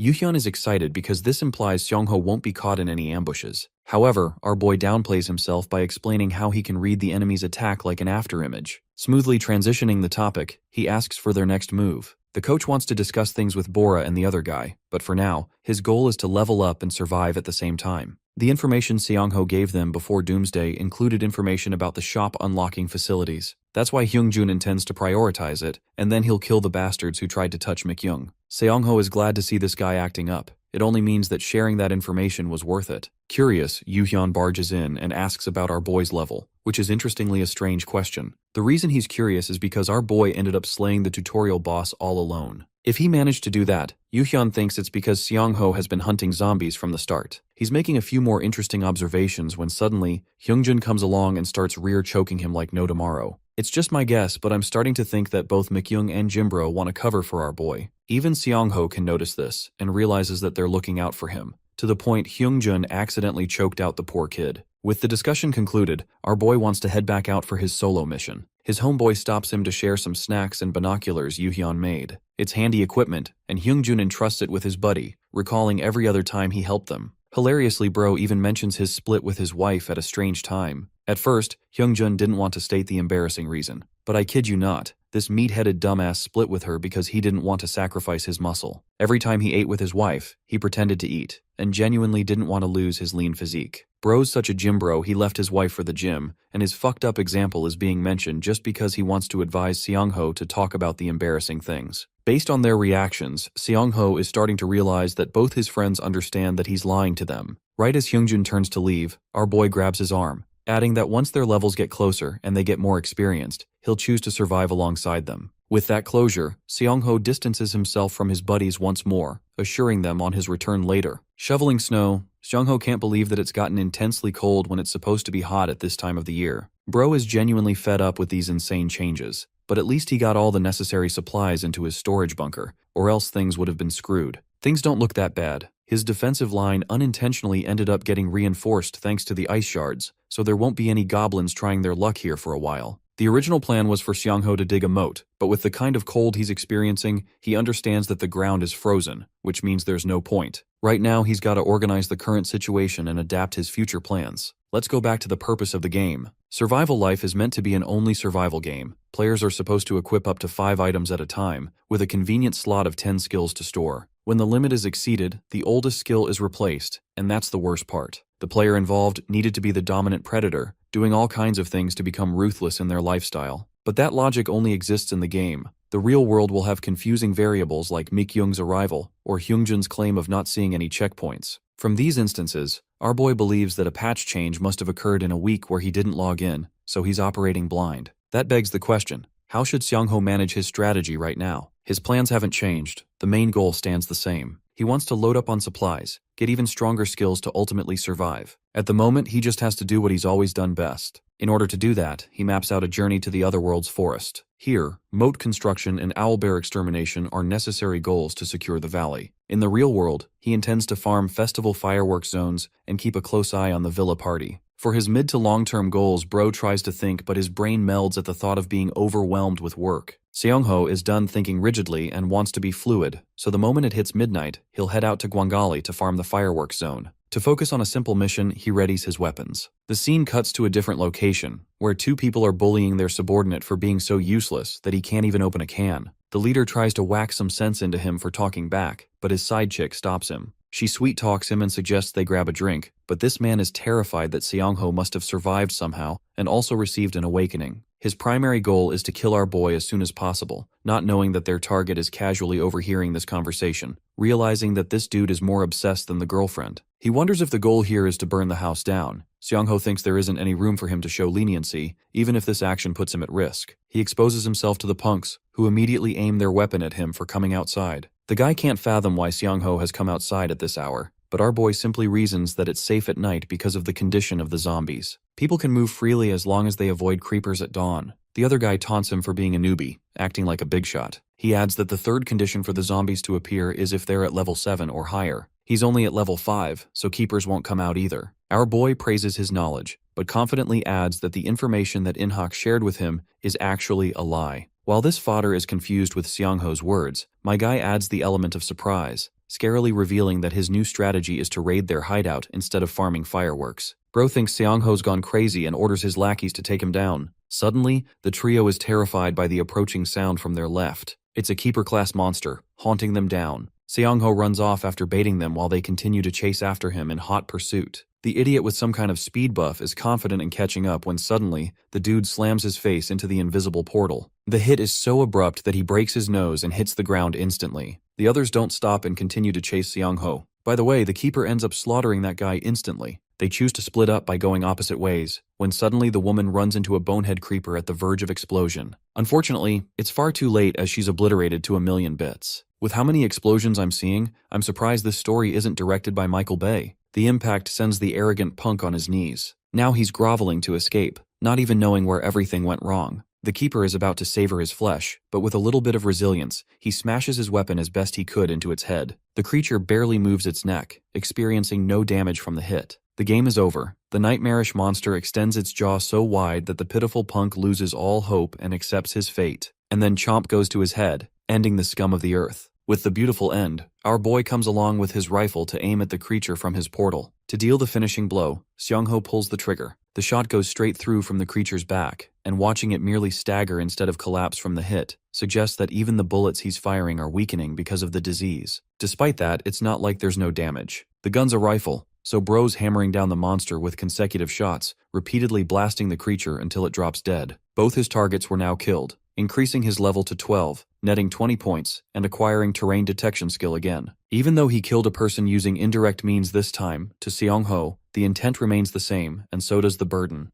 Cheolchun is dead, but he won't be resenting anything from his grave, as our boy picks up his stuff and leaves, calling him trash just like he himself is. After that incident, the rest of the farming for the day proceeded smoothly. Xiangho broke into Cheolchun's hideout, and though he didn't expect much, the guy had plenty of things that could be sold later at the auction house. Besides, Cheolchun would have died of natural causes even if our boy didn't murk his ass. Near Guangali, Xiangho ended up obtaining his fireworks for the festival. Thanks to his little pup's help, they even managed to sneak around avoiding monsters because of his level. The rest of the sleeping zombies could easily be taken out, earning him more points and making leveling up that much easier. In one night, Xiangho had jumped to 14. He was progressing well, but there's still one problem. Shortly after wrapping up his farming around 7, he came to a realization from Cheolchun's hideout. Moving supplies is a real pain in the ass from one location to another, and because it's snowing in the other world, bro's stuck and can't temporarily toss the things inside his gate either. The problem is, it's risky to accidentally create a spark, because the entire shelter would obliterate itself. Even storing these places underground brings their own troubles, so the safest choice is to keep them here. Next on his list, bro plans to head to the Villa District to check on Suyan's condition. He'll also have time to investigate Kyungjun's hideout in the meantime. Suddenly, a faint sound of rain draws his attention coming from outside. He peeks out from a slide, questioning what the hell is going on this time.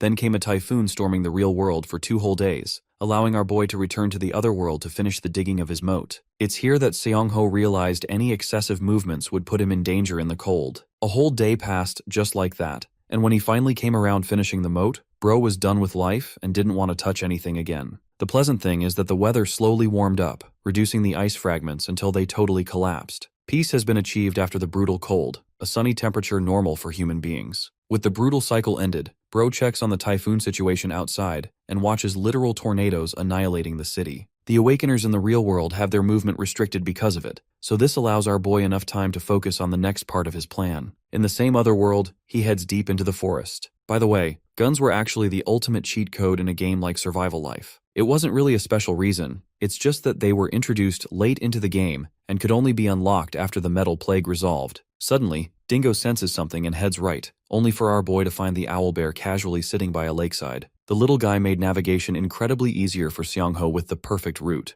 Aside from his dog, Seongho himself feels a huge change from his perception and terrain sensing stats, allowing him greater command of scanning the environment. The vicious owlbear slaps the water to pour out fish and devour them, but it still hasn't caught on to our boy's lingering presence. With 15 bullets left, Seongho took aim with his most ambitious kill yet. This creature was even more powerful than a keeper, so even with bullets that aren't weakened in the other world, he would have to fire a minimum of 7 shots to kill the monster. And with no way to stock up on bullets right now, Seongho has to precisely use them with efficiency. He pulls the trigger as the first shot staggers the monster's neck area, provoking it immediately. With a murderous glare, the monster looks back at its target with great disdain, only to find that there's no one hiding in the trees. Already having secured his second ambush spot, Seongho fires off 2 more shots, one piercing the owlbear's left shoulder and the other piercing its right leg. Both hits invite a cry of pain from the predator, but finally, Seongho has crippled the creature enough to meet him at eye level. With both predators staring each other down, Seongho provokes the bastard owl to come at him. Enraged, the monster rages like a bull in his direction. Chanting his slot numbers, Seongho calls out both items he needs in his hands. He takes the lighter to prepare the fireworks and throws it like a yorker. At the same time, he commands the use of his shield from his inventory, and right when the owlbear is about to claw him, the firework explodes, blinding the creature and drawing its attention. The predator is fully engulfed by the piercing light exploding inches away from its face, temporarily blinding its vision. Just like last time, this is Seongho's strategy to defeat the higher-level species. Now's his chance. So using slot 4, he goes right for the kill with a driver melee, declaring the end of the creature's reign in the valley. With cold-blooded eyes, he pierces the owlbear with an agonizing stab. And just like that, the fierce predator is slain, netting him 25 points and boosting him up to level 15. Seongho acquires Soundless Movement as his new skill, with more slots in the dimensional slot added. Defeating the monster leaves him completely exhausted, allowing our boy enough time to inspect the details of the skill. Despite the huge kill, he doesn't feel like the rewards are worth the effort. But the best part is, the claws of the owlbear can be sold handily as weapon material. Accessing slot number 5, Dainaiji the Chainsaw Man.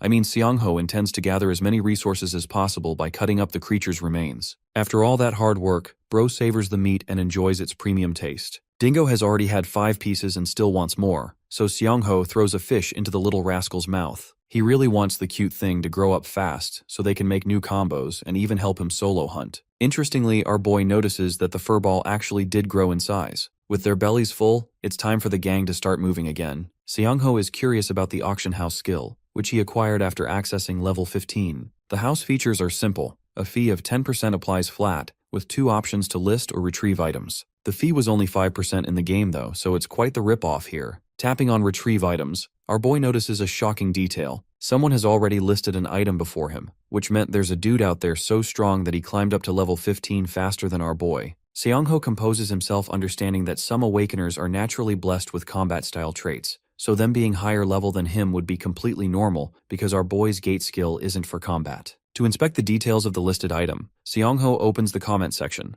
only to find the owner's comments who felt annoyed that they leveled up way too fast. They are even using a note to beat up keepers today, and from the typing style alone, Seongho has a good guess on who this person is. In the game, remaining anonymous meant great things. Because of that, fat losers would dress up as pretty girls as gamers do, completely altering their voices with voice changers too. The global chat was the only place where players could recognize IDs, but if not that, players could hide this key information forever. The main issue for the veteran player base is that they don't really operate in the direction of the developers. The fact that this auction lister mentioned XS at the end of his comment indicates that he's the biggest attention seeker out there. Seongho decides to keep it simple and voice messages a simple greeting. The person quickly asks who this player is, stunning our boy with how similar this guy's personality is from the game. Revealing his game tag as Gimba Plover, Seongho curiously waits for the other person's response, thinking that they might distrust his words. The person laughs, before going ballistic on him for waiting so long for his return. The person acts as if Seongho's working along with the president, only to discover that he isn't. They all thought he's the one trying to save the country by distributing flyers,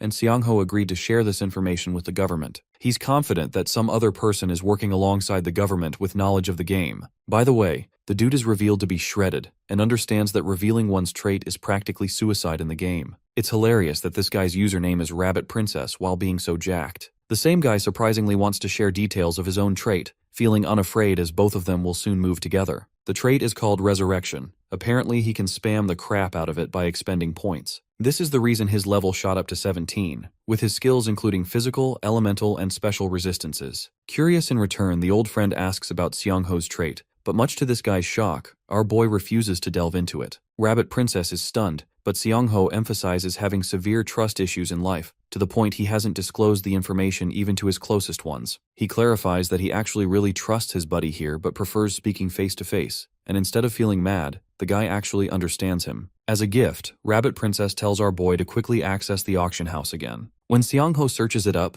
he lays his eyes on a special magic metal ring. It's an item obtainable from the tutorial, something that this guy searched the entire block just to get his hands on. In exchange, he only wants 10 points from our boy. Seongho is shocked that this guy is offering a valuable gift like this for free, but the guy wants to show his sincerity and trust for Seongho sharing his identity. By the way, these two met each other way early in the game, going on several missions together. Their bond became close among the veterans, but this kind of niceness is unexpected. Regardless, he's grateful to obtain the ring. The next focus for him is to show his side of sincerity, so our boy lists smoked trout and an owlbear claw onto the auction. Rabbit Princess goes crazy over the sight of them, salivating at the deliciously cooked trout. He spams the accept button, shocked that monsters have already started spawning. But our boy hints that it's because of his trait that he's run into monsters. This is his token of trust. Aside from that, Seongho highlights that though he doesn't mind the two of them meeting or greeting, but in real life, bro has to wear clothes no matter what. And definitely not use that stupid XS bullshit he keeps saying because it draws attention. The guy is chill with that and intends to change his catchphrase to Jias instead, only walking naked when he's alone. Seongho's devastated dealing with this guy's desire to walk around naked in the streets. The perspective switches over to Rabbit Princess, who concludes his call with his buddy and savors his first good meal in a while. The typhoon coincidentally ended up subsiding, and then came bright sunlight, beaming down at him with radiance. The beefy man thought that it was a blessing. It's either that, or his old friend ended up becoming God. Regardless, Seokyeon cannonballed out of the windows like a Power Ranger and squashed one of the zombies' faces into the ground. He's excited to meet his friend,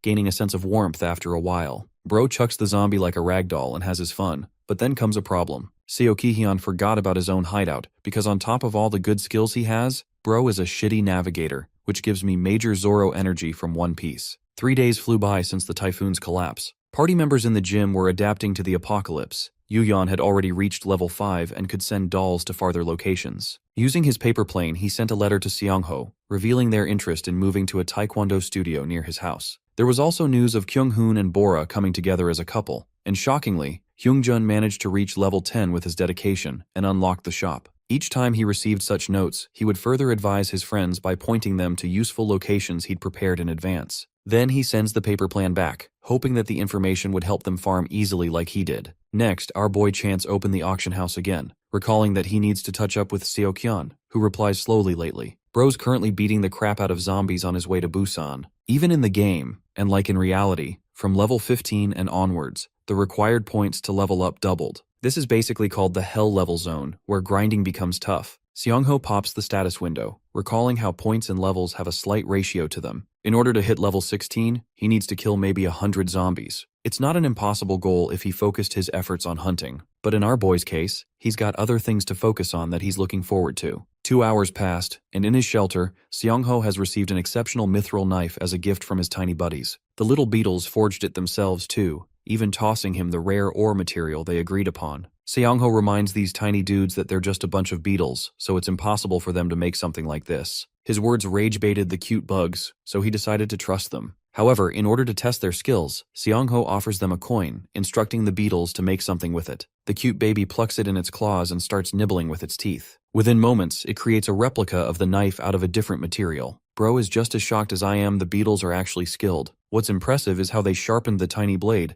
but couldn't sharpen the bigger one with much finesse. Bro's words literally destroy the confidence of the beetles. Basically, he calls their craft trash. Since they're crying, our boy offers them a chance to explain by scribbling on his board. Because they're in contract, he wants to hear them out. The beetles quickly go up with different markers, marking an illustration of a goblin beating their asses. Because of that, they couldn't complete their craft. Seongho asks about the location of the goblins on the map, so the beetle leader exposes them near the nest. With this information, Seongho assures them that he'll wipe those green fuckers off the map on his next hunt. But if he does that, then the beetles have to do their part of the deal and refine the weapon further. With the terms agreed upon, Seongho intends to even burn the bodies at this point for how generous the bugs are to him. Aside from that, he wants them to take another crafting request separate from the subjugation mission. The beetles are ready to hear him out. Seongho is ecstatic over their friendly relationship and shakes their tiny claws. The beetles had great potential for the future, and Seongho saw that as he continued to farm resources with Dingo. The day ordinarily progressed as zombies grew even stronger than the early game variants. Our boy headed straight for the kill by locating one of them and swinging down at the zombie with a brutal slam. The first hit reduces its head to a blood paste, until the tag of old appears on his club. The surrounding zombies were quick to gather around him as Seongho unleashed his wrath by killing 2 more at once. One of the undead pounced from his rear in an effort to catch him off guard, but Seongho sharply responded to this by swinging all the way back, like he was hitting a home run. By now, killing zombies had become a hobby for him and meant nothing. His main destination is the Eden Villa. After the slaughter, he finally lays open on the fanciful place, and even though it doesn't look that good, it's still better than the hellhole going on in the main city. If the apocalypse hadn't tangled him,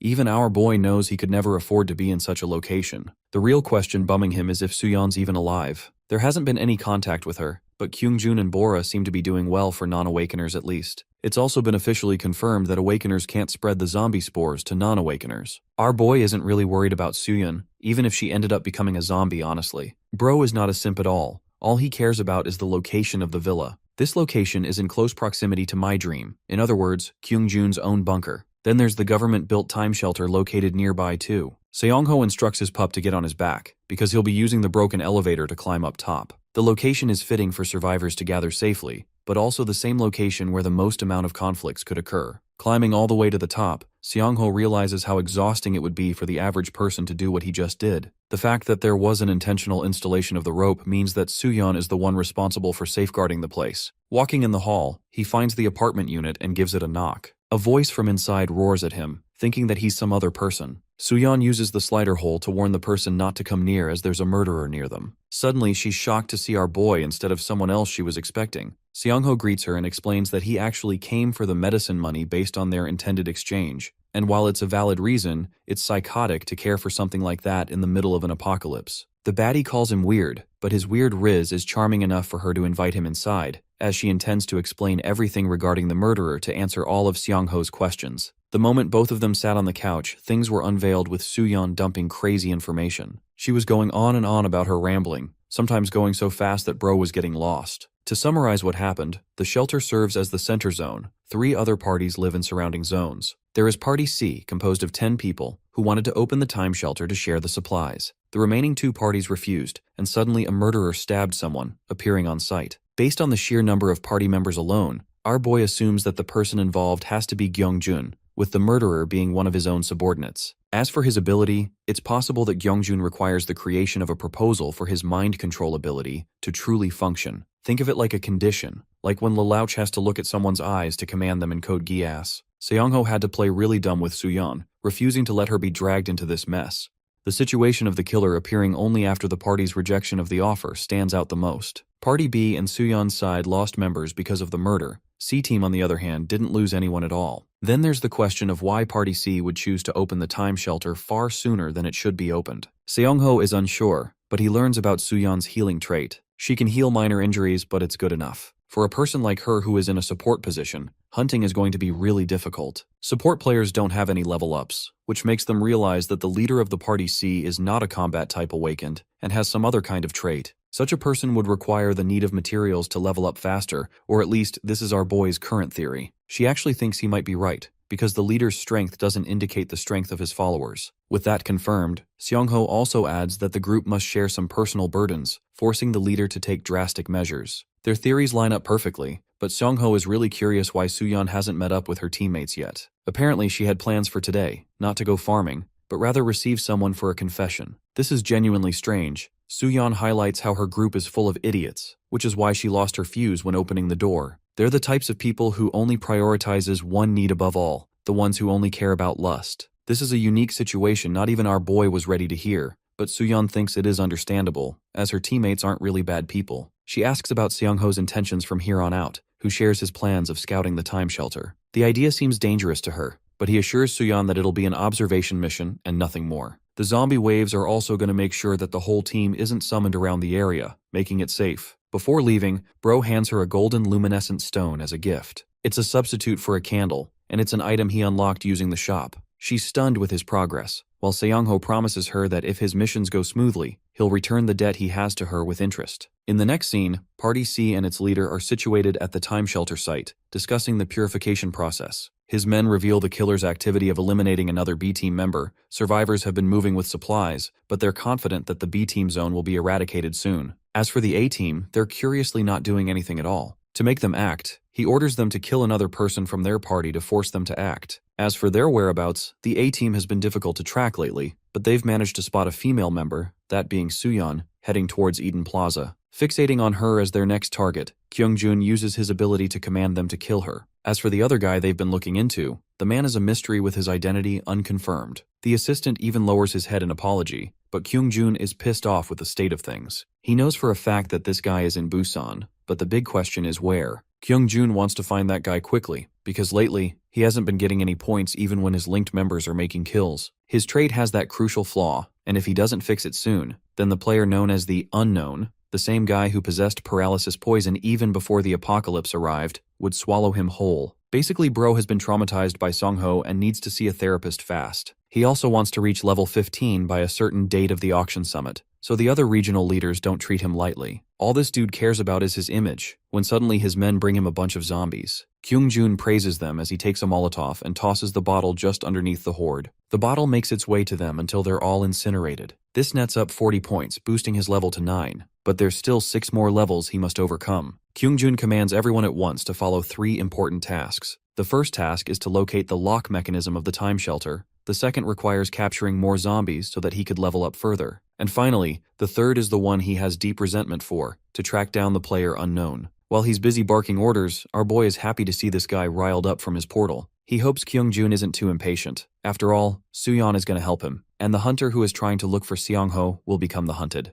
In the next scene, things play out exactly how Suyeon expected. A dude gets down on his knee to confess to her, while she's pissed off that Bro's worried about these things in the middle of a murderer on a freaking loose. I mean, secure the bad bitch, am I right, guys? The man on a mission has an ability called clairvoyance, so he thought things would be safe, but she calls it a reckless maneuver. After all, it's no surprise that one of their own teammates ended up dying during one of the farming missions. The guy argues that the killer is supposed to be in the B party's area, so they're safe. but she genuinely finds it a chore to deal with him when nothing is confirmed yet. He tries to be desperate about the situation, begging to be her boyfriend, and yup, immediate turn-off from Sooyeon. She turns away, refusing to hear him out any further, but this guy continues to be obsessed with her. Suddenly, Light Yagami writes his name in the death note and he feels a sudden ache. Sooyeon is on high alert because this is exactly a sign that the killer is near them. The stupid clairvoyant ability this guy had was wrong a second time, and they needed to move fast. The killer is supposed to have some kind of life-tracking ability, so they need to leave the plaza fast without a forceful deathmatch activation. Bro tries to be useful for once to try and track the killer's location, but it's already game over as the man with the knife is already walking up to them. Sooyeon continues to grill this guy for being such a waste of time that he brings bad luck everywhere he goes. But the good thing is that they confirmed a crucial detail, that being the same outfit of the killer as the one C-Team uses. The murderer initiates the death field, commanding it open as he casts a domain expansion, entrapping them all in a deathmatch. Now they're stuck, and with no combat skills, they need to hide fast. Unfortunately, the killer is obviously a combat type, so he's gonna nail them immediately. Sooyeon scolds him for not knowing the basic detail that a killer can't run at the start of a deathmatch. As for hiding, Sooyeon has a plan. She wants him to prepare an anti-iron death flashlight for now, because if things are going as she's hoping, then her one and only hope will come to save them. But for now, the murderer who stole Gordon Ramsay's knife lunges to slash her throat, but Sooyeon is a badass who dodges the first swing, immediately exploiting the opening by using the flashlight and blinding this guy right in his damn eyes. He's temporarily stunned, but Sooyeon gets far too ahead of herself and forgets the part where she's supposed to run. The result?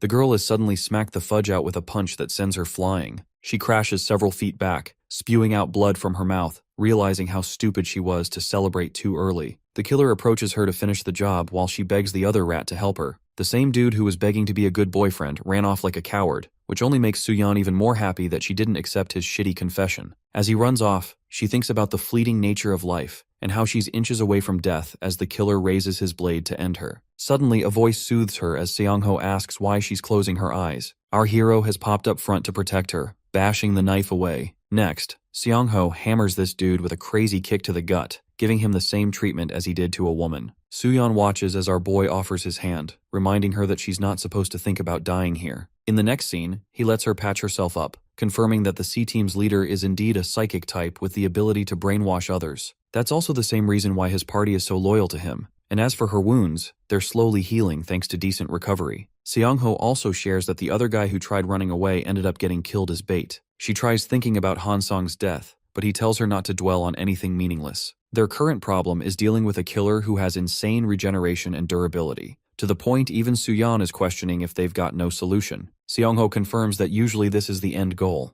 Death matches are supposed to end with an encounter against the killer, and even if the death field disappears, zombies end up zooming in from every direction so they could block the exit. But even then, there's an interesting bug, and the same reason why he brought her all the way here. There's a sky bridge connecting several buildings, and the same as when the first deathmatch was deployed, the killer's excitement will reach its peak soon. His murderous intent is shown in his blazing red eyes. Each time the death field shrinks in accordance to that excitement, a gap will open to break the barrier. There's only one chance, and Seong-ho wants Sooyeon to escape during that single moment when he gives her the signal. While her safety is guaranteed, she wonders if he's going to be fine dealing with the murderer all alone. To that, our boy genuinely has no choice but to finish the job. Every killer gets assigned a special skill to prevent changes in variables, and Seong-ho wants to make sure this one doesn't escape. First, he wants to trigger the bug, because if they can't go outside, their plans will mean nothing. Shortly after, he sends Sooyeon to the 3rd floor, waiting to confront the killer personally on the 1st floor. Here, he could sense the thumping in his heart growing louder and louder, meaning the killer was nearby. He is happy to take him on, but shockingly, Bro doesn't see anyone. Suddenly, a destructive attack hits him from the side, with Seong-ho barely blocking with his shield. The special ability that this killer received just so happened to be wall phasing, making it impossible to hide as Seong-ho's final showdown with the killer begins.